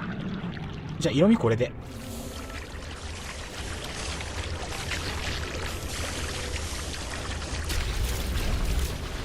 ちょっと色明るいか、もしかして。ちょっと明るすぎるかな。まあ、後で考える。で、問題ここ。せっかくここがこんな感じになってるから、ここは階段つけて、ちょっとそこに、せっかくだから、木製だとちょっとあれか。金属製にしとくか。ちょっと外の景色見れる空間は作っておきたいか。よいしょ。こんな感じにしとこうぜ。しかしこれ本当に使うかどうかはわからんが。で、このままだとちょっと寂しいので、こっちにインタラクトしちゃうのか。そこじゃないんだよな、インタラクトしてほしいの。まあ強いて言うならこの辺か。強いて言うならね。これもな、調整難しいんだよな。どこに置くかで、たまにはあんまりつけない角度でつけてみよう。なんか今なぜかつけらんなかったな。こうか。あえて外側に向けてみる。こういうね、あえて特殊なつけ方。よいしょ。こうかな、あえて。でここはこうか。あんまり見ない付け方。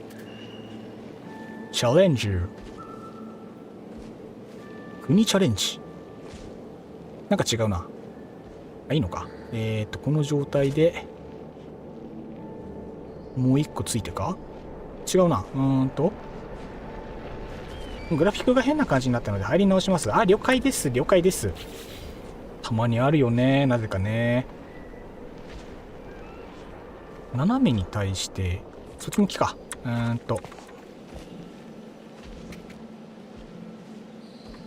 こいつはじゃあ違うわ。こいつが、こっち向きで、こいつがこうだ。で、こうだ。よしよきよき。よしよしよし。いろいろチャレンジしてみてね。これがどんな風に見えるのか。比重がいい感じになってくれたらいいなと思いつつ、なんかあれだな、端が合わないか。端合わなくなっちゃった。そっか。端合わなくなっちゃう。どうしよう。意外に真下が陸地という。そう。陸地をね、いい感じにね、使ってみました。これこっち向きだな。これこっち向きの、これをこっち向きにして、これで合わせていこう。で、真ん中のところまた別に考えるか。そうするとこことここが左右対称なので、となると、こうだな。こうして、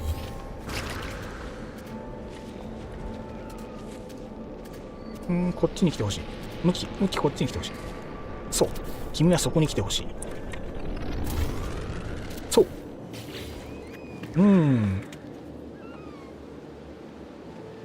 てなってくると、この端はこの向きじゃないわ。こっちだわ。オッケー、この向き。これでいいのでは。あ、治りました。よかったよかった。何支援アイテムです。アズラさんありがとうございます。みんないつもありがとう。なんか本当にいろいろアイテム支援とか手助けしてくれて。本当なんか申し訳ないね。いつももらってばっかりじゃ。国風はみんなに助けてもらってばっかりじゃ。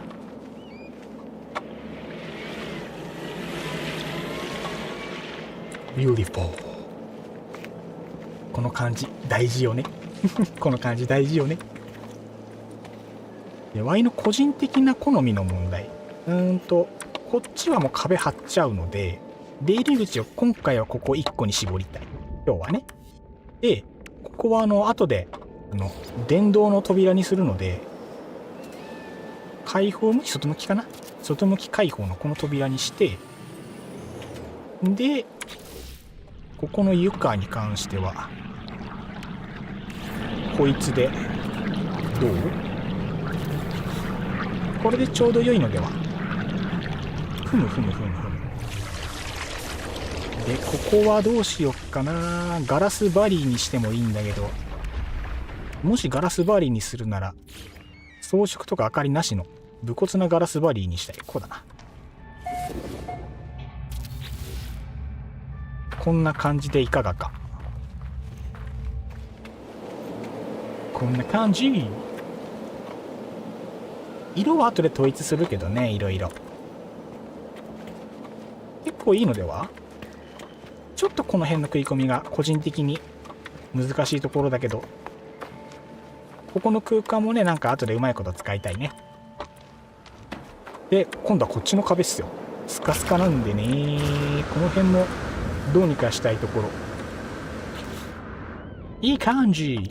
今何もらったんだろう。なんか設置してくれたのかな。一旦アイテム整理して。うわかっこいいなあれ。あ、この間あれだ X でやってたやつや。関西機も全部乗ってるじゃないですか。やりおる、さすがかっこよ。やっぱコルベットはいいですな。カブトムシが貫通した貫通してシャテシャテシャテシャテ。こっちの壁張ってこうね今度ね。で壁張る位置がとりあえずこっち張ってこうか。嵐が接近してるからね、早々に壁決めちゃおうぜ。カブトムシが着艦したスッて吸い込まれるようにそっち入ってったね。おもろいわあ、ここ本当にどうしようかな。そっちに屋根引っ張っちゃったからそこ閉めるのもったいない。いいや、とりあえず仮だから適当に壁張ろう。一回何も考えずに適当に壁張ります。仮にして。多分ね、そっちの方に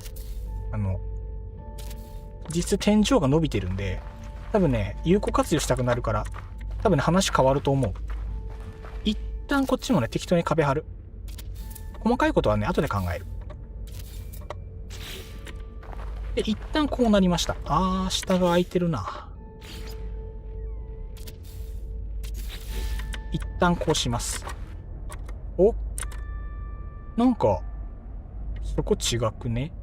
違うの貼ってるわわい。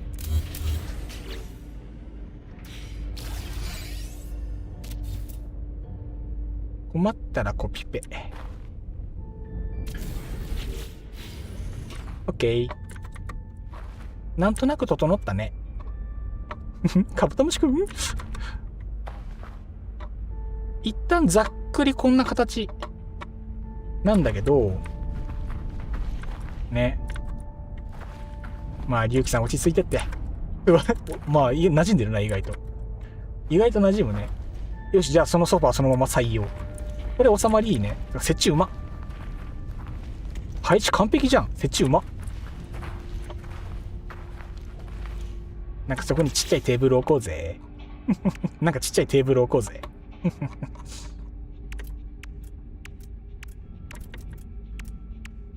何がいいだろう。そのままテーブル置いてもいいけど、ただ置くのもちょっとつまらないところはある。悩みどころだね。ね。甲板の上に乗ると嵐の影響を受けないのはいいですね。受けないんだ。そっか。乗り物乗ってる判定だからいいんだ。貼ってみて。剥がしてみればいいじゃない。その通り。試行錯誤ね。何やってもいいから。何やっても無敵だからね。そうそうそう。せっかくだから変わったテーブル乗っけようぜ、ここに。なんか変わったことしたいや、今日は。何がいいだろう。こういうのをさ、こうしてさ、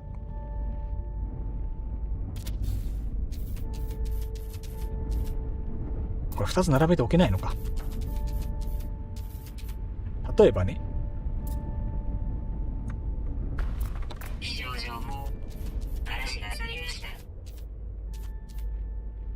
例えばこうしてさ。例えばね。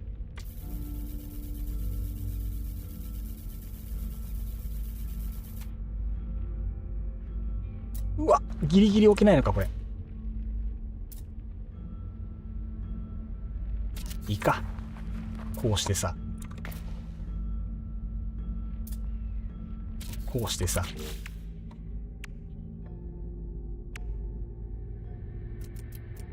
で、ここで登場するのがこいつですよ。こいつの、フリー設置の、これスケール変わんないんだっけか。うわー。はい、終了。はい、終了。悲しすぎる。そっか、これ縮小できないんだ。なんか裏技ないかな。なんか裏技思いついたわ。これさ、こうしてさ、こうしてさ、これ縮小したらなんかテーブルならん？まぶしい。できなくはないけどなんか違うな。わいも落ち着いて座ろうかしら。なんかテーブルになりそうな、なんか火をてらったフェンスの光る新たなイノベーションの、こういうテーブルね、個人的に好きなんだよね。わかるかな、こういうの。いわゆるこういう、なんだろう、何メイドっていうの、この手のこういうやつ。真ん中にフジツボをひっくり返してみて、天才の取れた、天才なりてフジツボをひっくり返してみて、建築メモりながら釣りをするわい。平和だね。ハンドメイド、そうそうそう、ハンドメイド、 DIY とかハンドメイドみたいなね。ホワイトボードなんかあったっけか。これこういうのかな、固形式的なでかい。そうか、こいつを逆さにするは確かにありか。思ったより丸いぞこいつ。ちょっと待って、これじゃない、こっちか。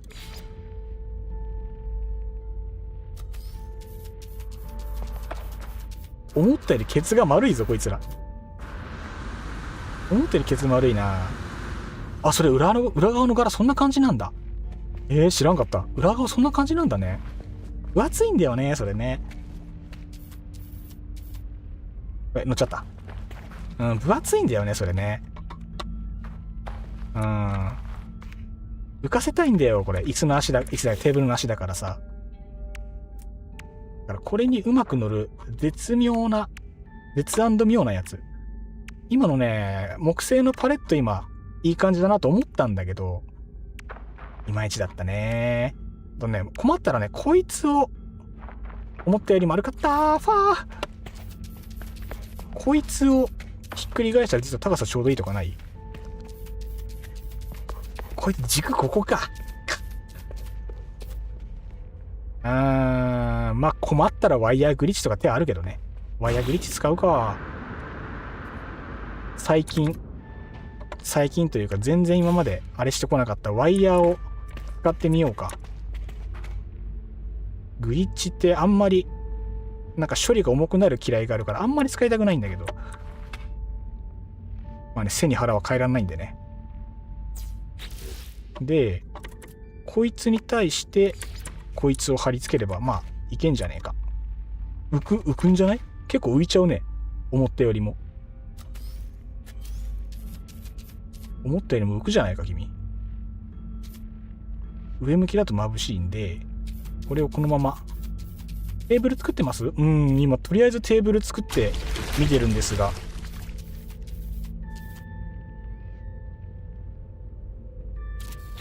どうこれ。超浮いてる。ちなみにこれ設置した後にワイヤー消してもいけます？これ。ちょっと待ってね。ワイヤーだけ消せる？これ。消せるわ。多分これ、ライトの位置もうちょい下げれば、一応テーブルにはなるね。今日それにしようかな。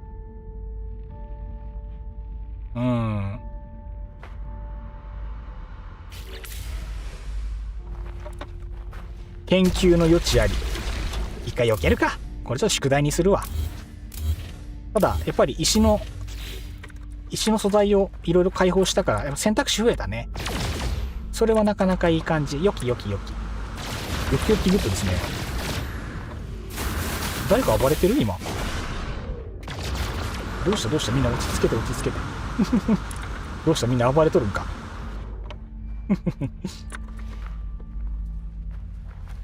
いい感じになったね。どうしようかな。ついでにこいつの位置も変えるか。あんま邪魔にならんとこに寄せたいけど、この辺かな。この辺どうせ。アドラさん、ガラスありがとうございます。ガラスもね、使うからね。この辺でいいかな、コンピューター。よし。さて、ここの壁板も今とりあえず貼ったけど、やっぱあれか。上下のパーツに合わせて状態変わるから、ライトがついてないや。そっちもこっちも。ありがとう。炭素も助かる。ありがとうございます。建築がはかどりますぞ。さて、どうしましょうか。今、素材ももらったので、ここからゴリゴリと建築していきたいところ。まあとりあえず一旦の目標はクリアしてるから、その上でどうするかだよね。でね、外の岩、この岩をキラキラに装飾したい。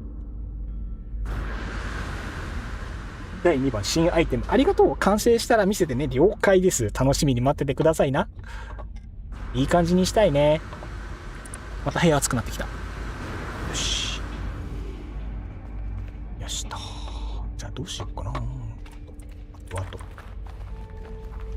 どうしようね。一旦ここに手すりは欲しいか。ここには手すりをつけて、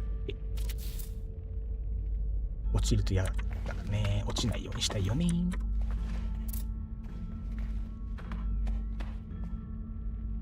ここもどうしようか。一旦手すりで。違うな。これは違うな。この手すりはいらないね。つけるならこっちだけど、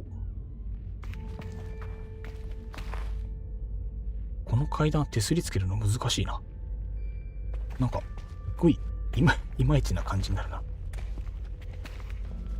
つけるなら下だな、逆に。ここにつけた方が、なんか収まりがいい気がする。不思議と。なんかこの方が収まりいい気がする。この階段だと。不思議な感じだ。ここに手すりつけると収まりいいぞ。じゃあこの構造でいこう。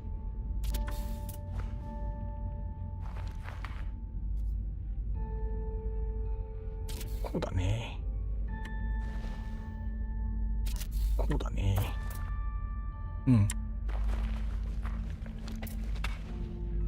これも意外とやってみないと気づかないけど、いざ設置してみると、あれってなる。面白い。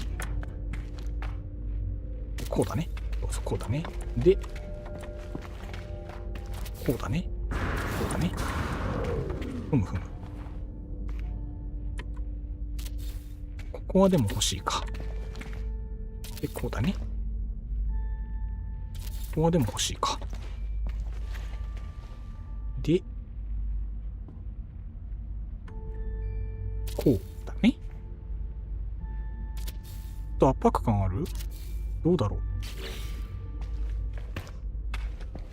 ちょっと圧迫感あるか。まあでもいいか。悪くないね。これはこれでって感じだね。で、この圧迫感に関しては、この辺になんか、ライトか何か程よく埋め込んでごまかそう。ここの角のところに照明を置けば多分ね、ごまかせると。例えばだけど、この吊るしランプあるじゃん。これをちっちゃくして、最小サイズでもいいかな。この状態で、ここに1個ずつ、半ば手癖になっちゃうけどね。これをつけてあげれば雰囲気変わるんじゃないかな。内向きだな。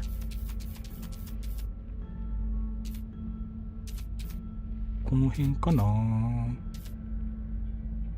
こう。テーブルこんな感じですか。ありがとう。ちょっと待って。今見に行くね。これ装着したら今見に行きます。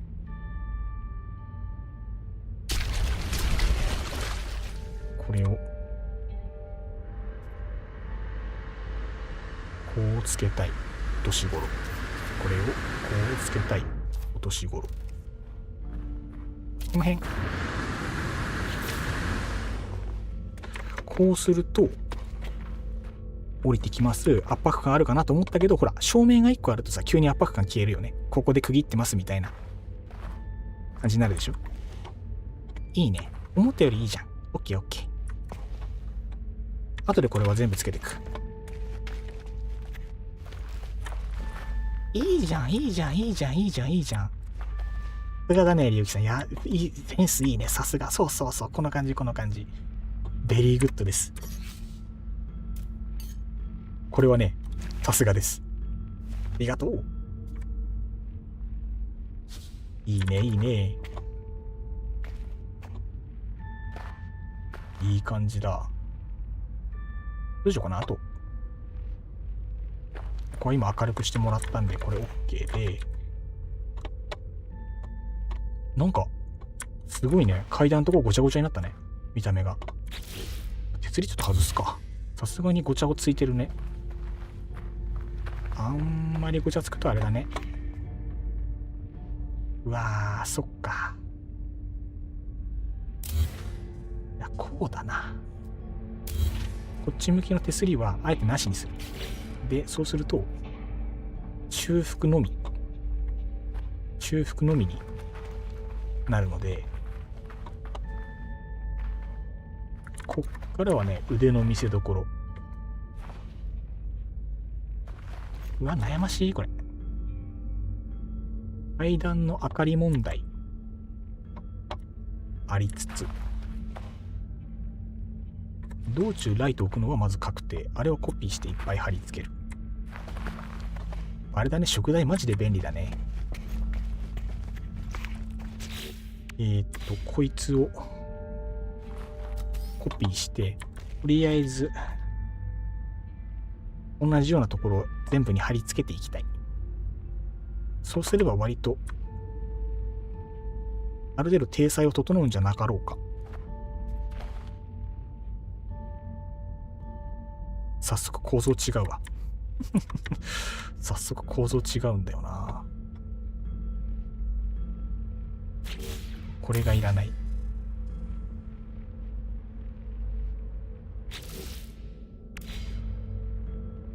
手すりもうちょっと厳選するか。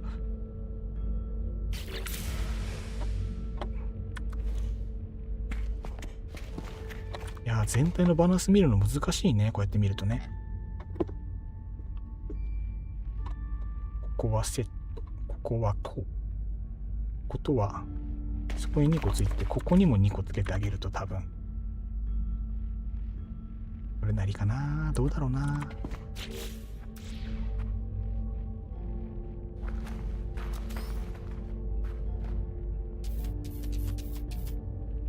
1回大体でいいか。で、こっちにもつけて、当たってるけどまあいいか。とりあえずだからね。登ります。登ってった先にも、あ、これぶら下がんないのか。ぶら下がり判定がない。うわぁ、マジか。テーブル周り完成。了解。ありがとう。どうしよう。ここはとりあえずここに1個吊るしとくか。対象にできないのはちょっと苦しいものがあるが、とりあえずつけてこう。できるところから手をつけていく。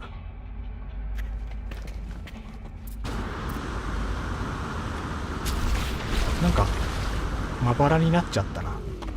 でもまあいいか。階段をぐるぐる降りるときにそれっぽいところには明かりがついてるように見える。いや、ここいまいちだな。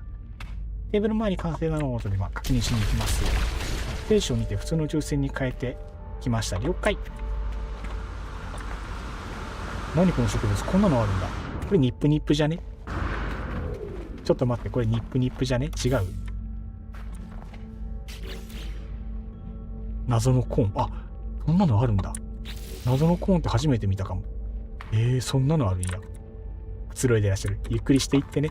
りゅうきさんが作ってくれた机のところで休んでて。いいね、良きだね。装飾をちょこちょこっと生やしたけど、ここに生やすならそこにも欲しいか。同じサイズ感で。ので、この吊るしランプをもう一回コピーして、この辺にも一応貼っておく。上と下の整合性をこれで取りたい。よ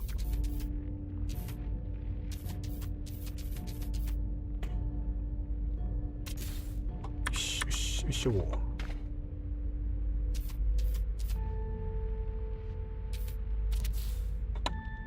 で、こっちにも置いとくか、ついでに。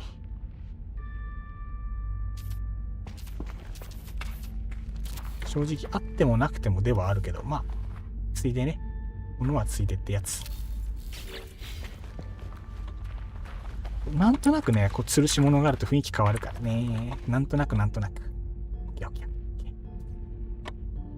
おいで。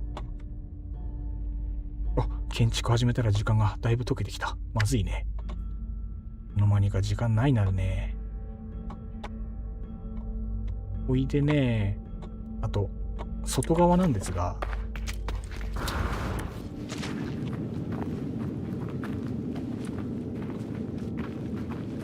柱も後で時間かけてゆっくり直します。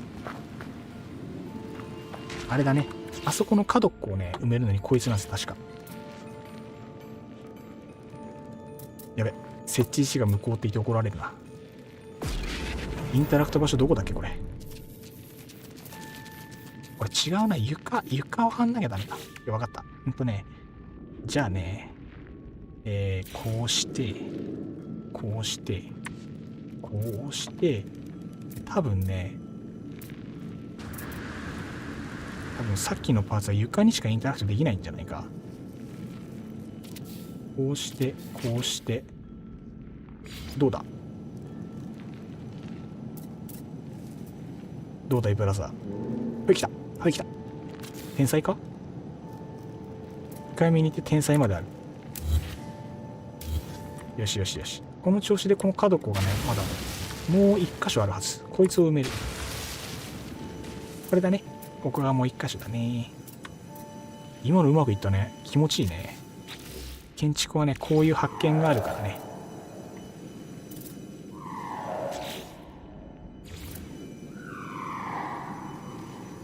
さあ、うまくかかれ。そこ。ここ。今どうやった今のどうやった俺。同じ再現ができない。こうか。来た。はい、天才。いやー、天才すぎか？どこ綺麗だね。オッケー。結構全体のバランスもほら見て、いいんじゃない？一回カメラ飛ばすか。一回太陽向き変えますね。ボン。ほら、結構悪くないんじゃない？ぐるっと見たときに。存在感ある。で、この石の周りに後で装飾を立てて石光らせるんで、なんか、仮の拠点って言った割には結構派手になったね。あ、嘘。発電スポットここにあった？マジ？発電スポットここにあったの？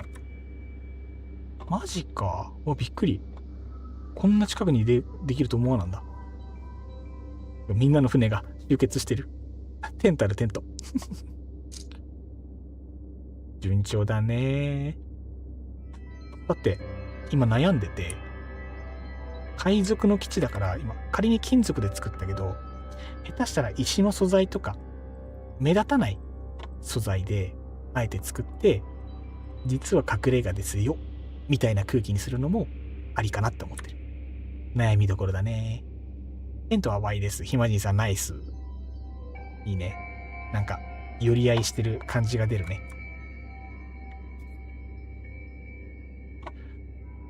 いやー難しいね。秘密基地感。金属だとやっぱりごついんだよね。奇跡的に拠点の裏に電気スポットありました。本当に奇跡的。ついてるね。日頃の行いがいいんだろうね。そうだね。電気スポットのデザインはね、後でちょっと考えてみる。設置ありがとう。ちょっとね、活用させてもらいますんで。結構でかくなっちゃったな。島のサイズに対してはかなりコンパクトな拠点になってんじゃない？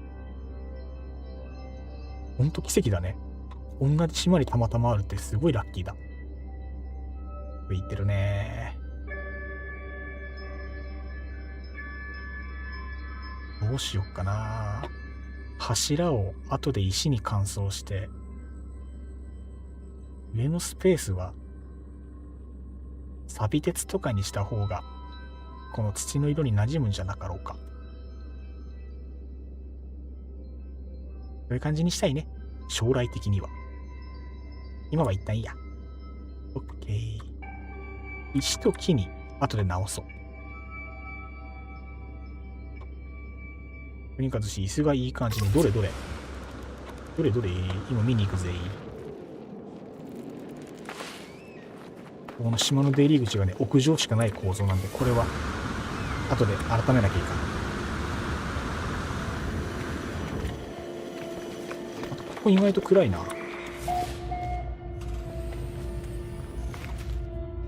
早く短距離テレポーターを抑えないと。どこの椅子？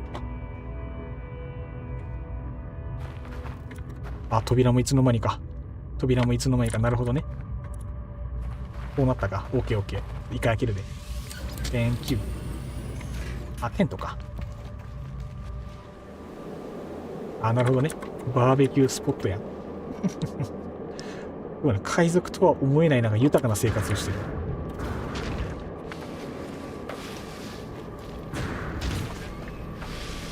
うわ、いい感じじゃん。くつろぎスポットやん。なんてこったい。なんかだいぶくつろいでるね。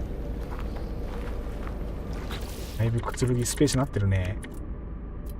これそのまま採用させていただきます。ありがとうございます。このまま有効活用。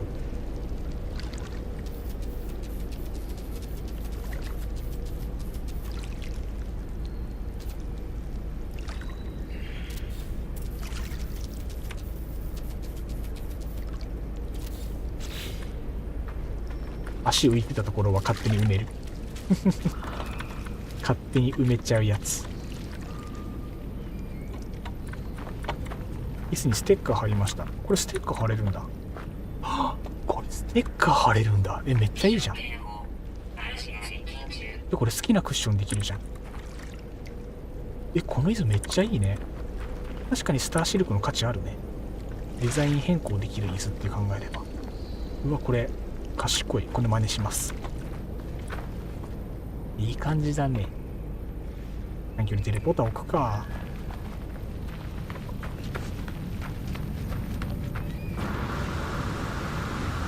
国風の知らないところでなんか建築がどんどん広がっていくんだよ。いいんだけど。よ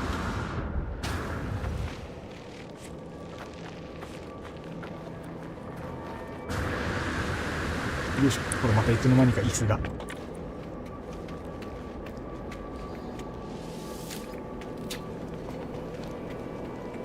あれ？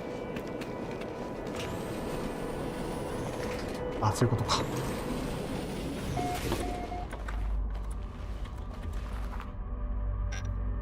ここの扉もあれだね。あれにしたいんだよね。昼間開いて夜閉まる状態に本当はしたいんだよね。個人的には。それも後で考えましょう。後で考えます。で、あと必要最低限のもの置いちゃうかも。とりあえずね。いろんなもの置いちゃおう。あ、資源ためや。金属プレート。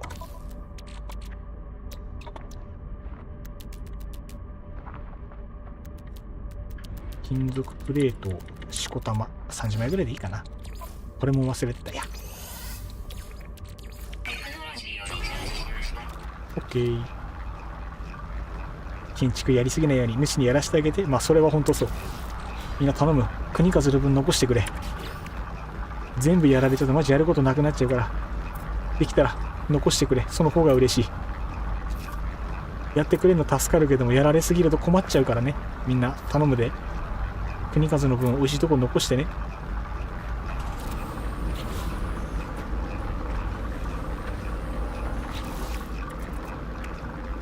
楽しみだからね、建築がね。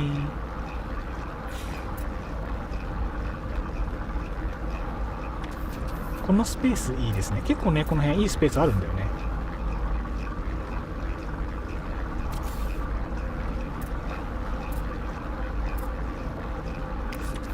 2つぐらい置いとこうかな。2つぐらい置いといて。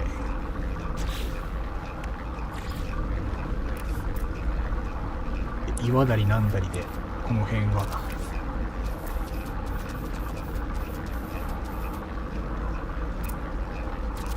固めて。そう、こういう試行錯誤がね、醍醐味なんで、端っこがなんか落ち着きます。いいじゃん、いいじゃん。休憩スペースだらけになるね、建物が。いつの間にか。一応的なものは全部こっちに放り込んでいいかね。でね、やっぱりね、植物、つか謎のコーン解放してたわ。実はあった謎のコーン。この隙間にも放り込みたいか。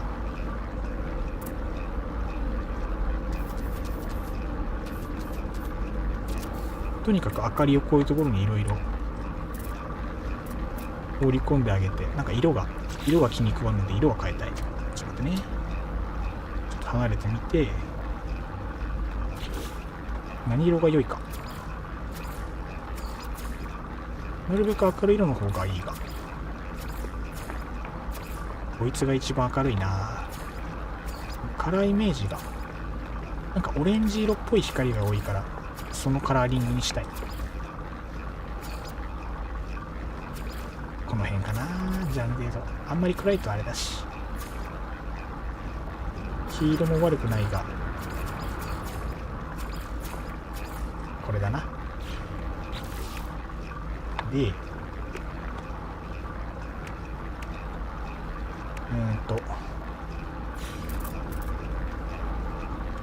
コーン。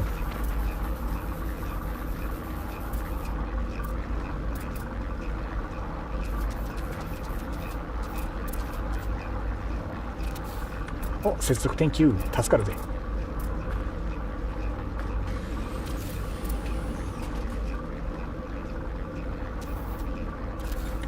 で、こうして、いやーいいね、だいぶ濃くなってきたね。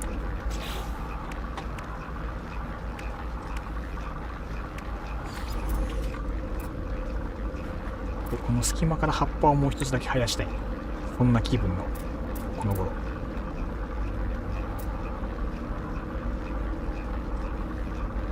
乗らないか。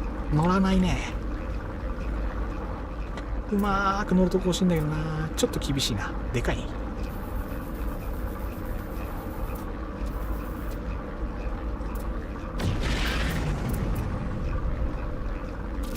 こに1個。これ多分ね、建物外にはみ出しちゃってるんだけど、まあ一旦諦める。それは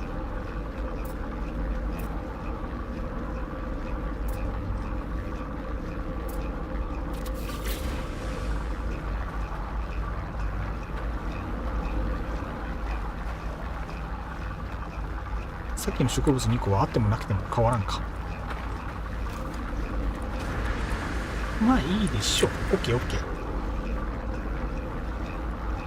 緑の旗が素晴らしい。自分の賢者でした。これね、いいよね、緑の旗ね。非常にグッドだと拙者も思うよ。ベリベリグッドだね。 OKOK。 で、ここの隙間も余ってて、ここの隙間を岩の根元を明るくするか、壁にしてこれと同じような感じでなんかちょうどいいものをここにあてがうか、どっちか。壁にしよっか。壁にしよう。あ、待って、ワイヤー消える。これワイヤー消えちゃう。ごめん、一回ワイヤー消えるけどいい？ごめんね、ちょっと壁張り直させてね。パーツを交換でいけるか。あんま試したことなかったけど。これで、いけそうだね。こいつでこいつに変える。いいね、 OK。 で、これでここに普段使いするアイテムだから、大型生成器かなんか、この辺にマイクロプロセッサーがこの足りないですよと。ずっとアイテム足りないじゃん。これもたくさん作っとくか。カーボンナノチューブが多分ないんだね。20個ぐらい作っとこうか。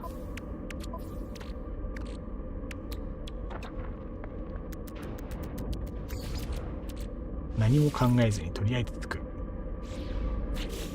で、大型生成器をここの端っこにいい感じに設置こきたい。い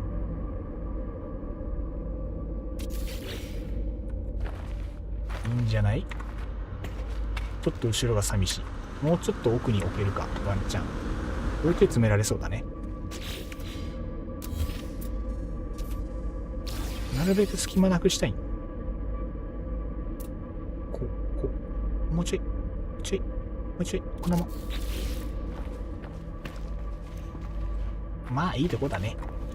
で、何をしたいかと申しますと、これの後ろに自然な明かりを置くことによっていい感じに演出してあげたい、そういう算段で、ワイのお気に入り。とにかくこいつを対応したいお年頃。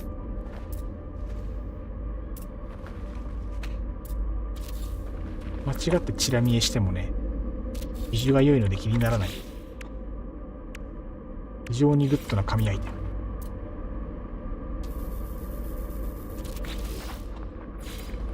で、困った時のコーン。コーン便利すぎんこれ。どこに置いても収まるじゃんこいつ。マジでコーン便利やな。困ったらこれでいいもんね。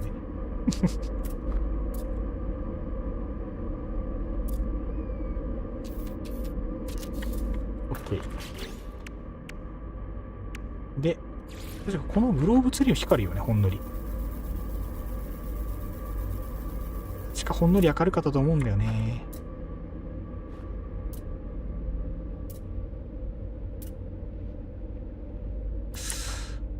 やべ、謎コーン邪魔だったか。謎のコーン邪魔だったかもしれない。そんなに奥とは欲しいんですね、あれが。いやいや、大丈夫大丈夫。あるのでいい。あるので足りるよ。大丈夫だよ。大丈夫大丈夫。あるものでどうにかするのも醍醐味だからね。大丈夫大丈夫。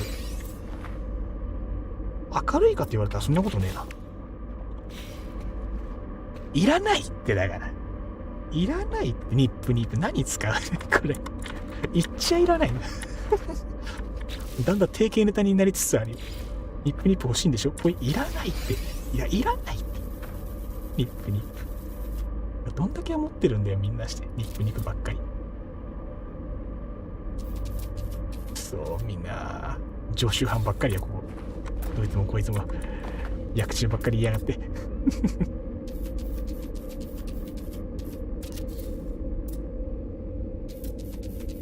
飲むかこんなのでいいか。何それありがとう。ハーブクランチ。もしかしてこれ材料なのハーブクランチって。ニップは近畿です。ほんとそう。それからこれが作れます。知らんかった。これか。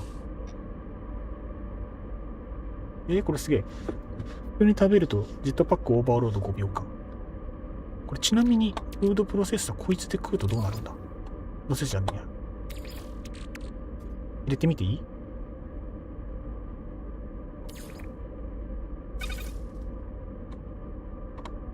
あ、すげえ。植物の分析量は 4%、4.5% 上がる。おもろ。しかも、長いね、継続時間。6分持つんだ。これもいいね。それぞれ持ってれば結構お得な感じがする。大事に使わせていただきます。嬉しい。お菓子もありがとう。今ちょっと待ってね。アイテム欄圧迫しちゃうから、ちょっとごめんね。ちょっと待ってね。今ギリ足りてるけど。いいね。なかなかいいね。今ここに2ついろいろ設置しましたが、短距離テレポーターここについたのか。なるほどね。ちょっと待ってね。短距離テレポーターね、屋上に欲しいんだよね。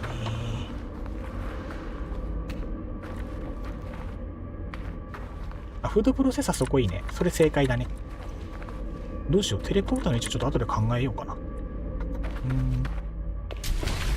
いつの間にか木の手すりがついてる。なかなかいいんじゃね？どうすっかな。せっかくだから階段つけるか。結局降りづらいよね、そこね。こ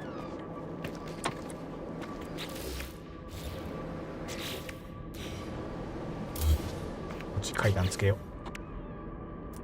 う。なんかもともとそんなリゾートな建築にするつもりなかったんだけどな。なんかだんだんなってきたからもうしちゃうか、それに。ヒーターが洗濯機に見える。だんだん海賊拠点じゃなくなってきたな。これこの角度でつくよね。つくじゃん。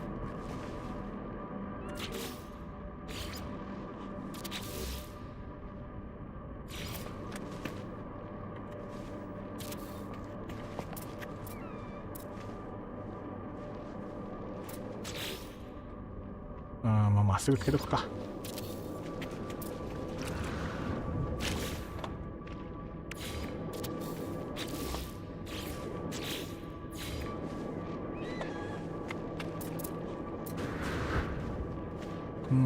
こっちだと足なくなっちゃうからな。あんまり好みじゃないんだけど。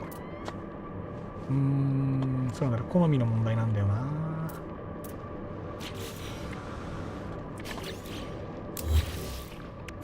難しいところだ。こうの、こうの、こうだね。が貼って、こ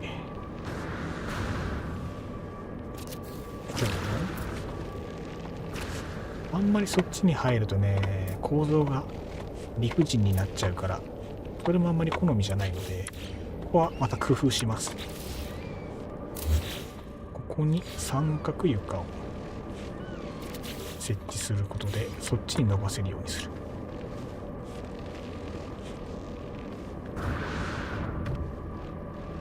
違うな。フードプロセッサーでニップニップとこの素材混ぜてください。ありがとう。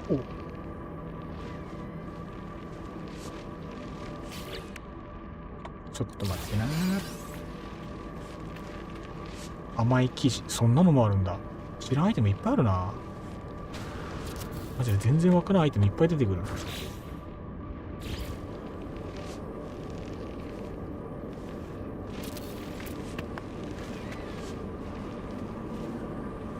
こういう風にしちゃうと結構狭いか、さすがに。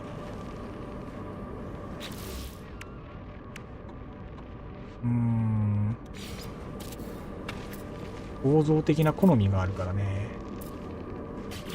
この状態からこう生やしてこうか。決めちゃうか。もう決めちゃおう。もう決めちゃう、さすがに。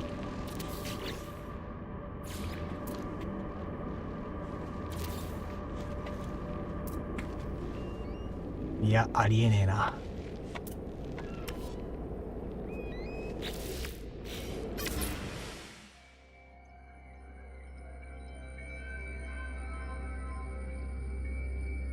さあ、ただいまこんな感じでございます。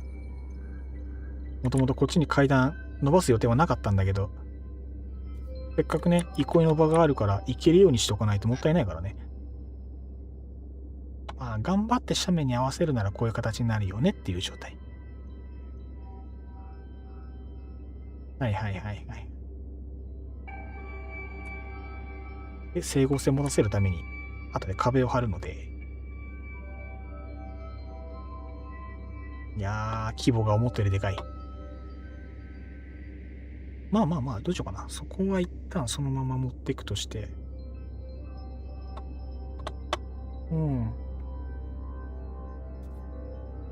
どうしたもんかね。そう、それも込めていろいろ、どうしたもんかね。難しいところだ。より難しいところだ。ままならんね。ままならんですな。まあどうせそのうち、あっちもこっちも一気に、裏作業とかで手入れるつもりではあるので、その時にいじらしてもらうとして、ここだな。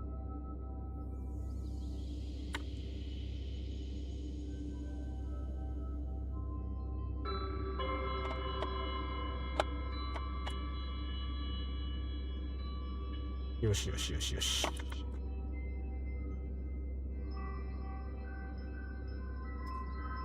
何がいいかね。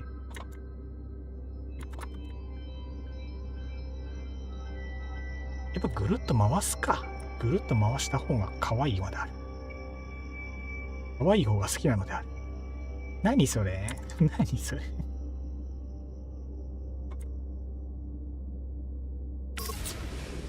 ほんと暇になっちゃうか。まあ、しゃあねえか。まあいいか。なるようになるでしょう。一旦これでいこう。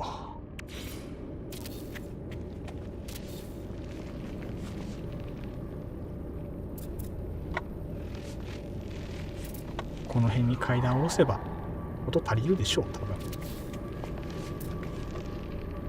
こだっけ？そこだもんね、場所ね。ということはこれでラストだな。ここでラストこっちに巻いてあげて、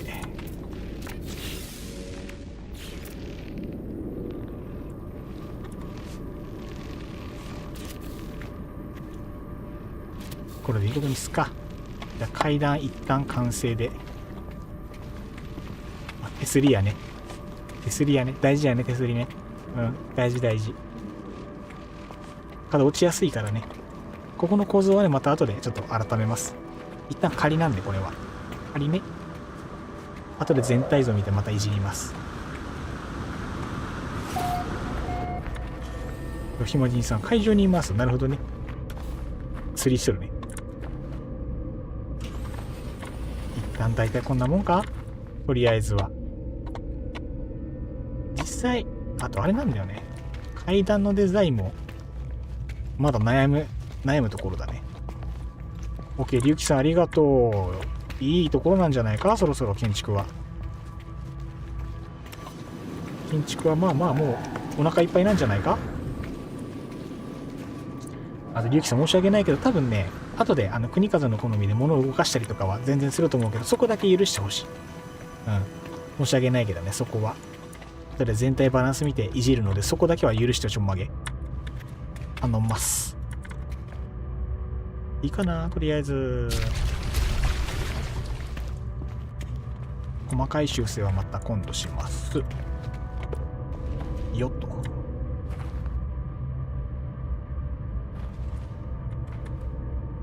そろそろ皆さんお待ちかねの略奪タイム。本当はね、上のさ、発着場の建築をね、本当は先にやりたかったんだよ、本当は。まあでも、それも裏作業でできるしいいか。今何時？ 2 時。結構いい時間。結構いい時間かかっちゃったね。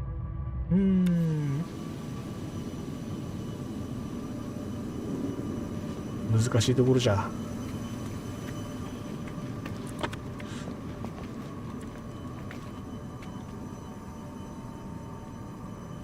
これもどうしようかな。後で考える。あとは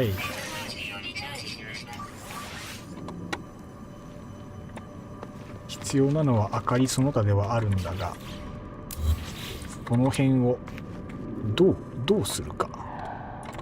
で、ここの下に明かりを設置する作戦はね、まだうまくいってないんで、それは今明かりを設置したいが、どうだろうか。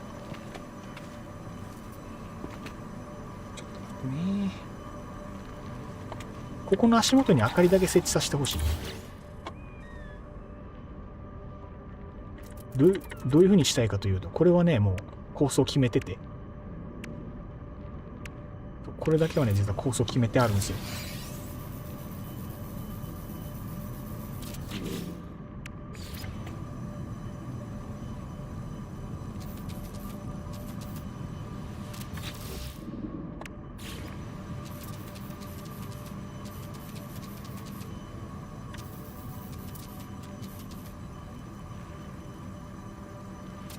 こうして、で、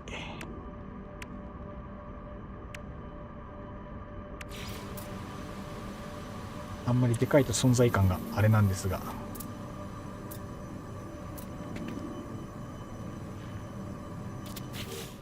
こうしたぐらいにしての、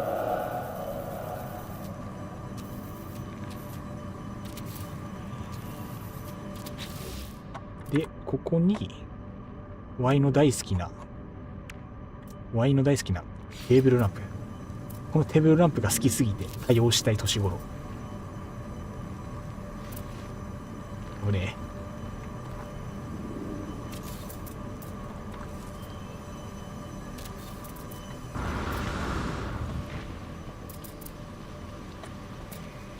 こうしてね、いいでしょう。これが好きなんですよ、個人的に。ナイススタンプ、ありがとう。個人的にずっとね、これをやりたかった。正直物足りないかなと思うんだけど、一旦これでいいことにする。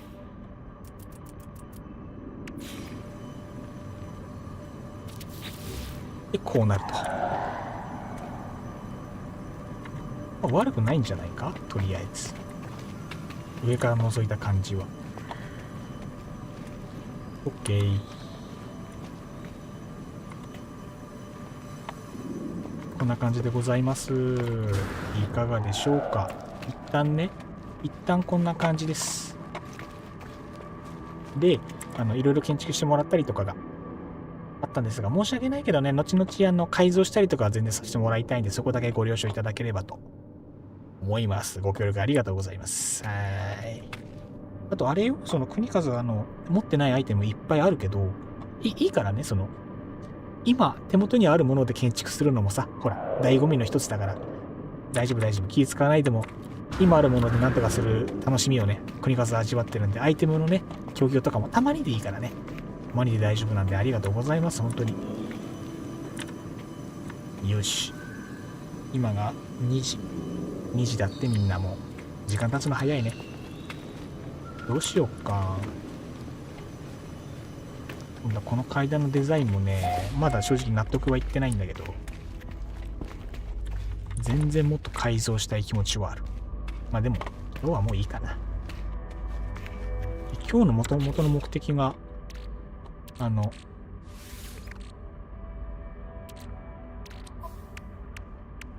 あれ、アイテムもう全部開いたっけか。元々の目的がですね、いわゆるガチャアイテムですよね。あれ、ちょっと待って。俺ガチャアイテムどこやったっけ？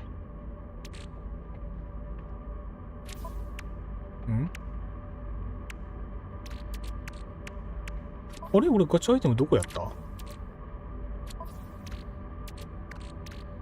れ？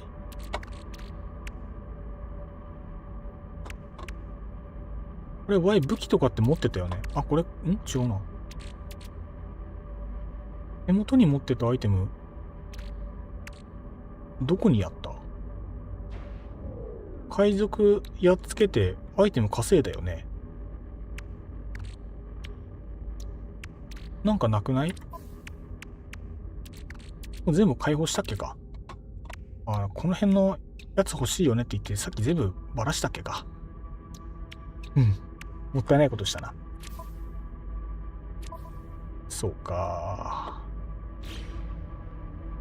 区切りいまいちだね。 X ランク、そう X ランクのモジュール回収したやつどっか行っちゃった。まあいいか。回収また今度にしよう。じゃああとはもう今日はもういいことにするか。なんかだれちゃったな。まあ一回建築手つけちゃったら、まあこうなるよね。こんなもんだよね。それは仕方ない。それはまあ仕方ないっちゃ仕方ないよ。さて、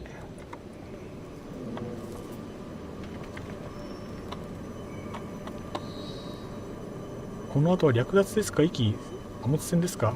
どうしよう。もう割と体力使ったしな。こっからだとね、多分時間が余計にかかって仕方ないから、一旦この辺でいいかな。じゃあまあ適当なポジションでじ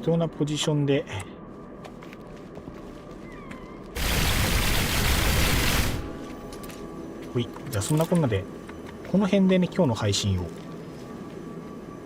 だね。夜景綺麗だね、ここね。夜景綺麗だね。いい感じだ。じゃあそんなこんなで今日もいろいろやりました。いいね。配信を終わりてえと思います。とりあえずね、マルチツールの方もこっちは鍛えられなかったけど、結果的に宇宙船の方のこの辺のね X モジュールいいのがね、それなりにいいのがついたんで、これも当たりだったもんね。結構ないいのがついたんで、これはこれで良かったのではないかと思っております。そのうちエクソスーツの方のモジュール、この辺もほらまだ X じゃないのがついてるから、この辺も厳選したいね。もっとね、この辺とかもね。これ厳選すればもっといいのあるんでしょ。だってこの辺もね、厳選のやつまだいっぱいあるから。まだまだ遊べると思う。この辺もね、まだまだ遊べると思う。これもまだ。ね、これも厳選すればもっともっとあるでしょ。アップグレード部品ってやつね。そうそうそう。これもやっていこうと思うんでね。これもまた次回ということで、よろしくお願いいたします。晴れたね。よし、じゃあ、このまま配信終わりたいと思います。皆さんご付き合いいただき、ありがとうございました。まあね、今日はね、コルベットの回じゃなくてね、このテンポだとね、パルススピッターマシンがそうやね。強いね。じゃあまあ、とりあえず、はい、お疲れ様でした。ダックスフンドさん、ありがとうございます。そう、時間いくらあっても足りませんよ。ほんとそう。時間がね、ほんと無限に欲しい。面白いことに腕組むと、ね、頭が埋まる。その装備ね。でかいからね。シャアね、でかすぎるから。かなりちっちゃい重機2個乗ってるからね。顔が挟まっちゃうよね。それは仕方ない。はい。多分ね、次回もね、海賊なるかな。もしかしたら。次回も海賊な気がするね。うん。そうね、どうしようかな。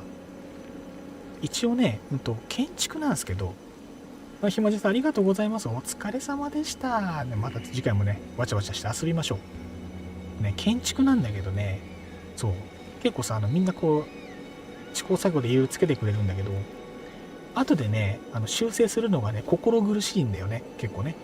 そう、心苦しいから、あれかな、先に聞いてから建築してほしいかな、多少は。そうね、後から動かしてもいいつもりで置いてくれてるんだと思うんだけどね、心苦しいから、そう、控えめにするか、聞いてからつけてほしいかな、できればね。まあいいんだけどね。まあそんな感じで、仲いいな。仲いいね、君たちは。はい、リキさんお疲れ様でした。じゃあ、こんな感じでまたね、次回もよろしくお願いいたします。あとね、ね、8月の8日、8日から、正式に現場が変わります。勤め先の現場が変わります。それに伴い、配信の時間が、定期配信復活します。毎週水曜夜9時からの定期配信、復活予定です。皆様。大変お待たせをいたしました。週に1回ずつの配信に多分なると思うんで、そんな感じでまたお付き合いいただければなと思います。いや、やっとだよ。下がった給料もまた元に戻るんでね、もう少し生活楽になるんじゃないかな。いやー、幸せ。いや、長かったね。祝報かな。アップもありがとうございます。じゃあそんなこんなで配信締めたいと思いますので、また次回もよろしくお願いいたします。お疲れ様でした。またね。じゃあみんないい夢見ろよ。エンディングいくで。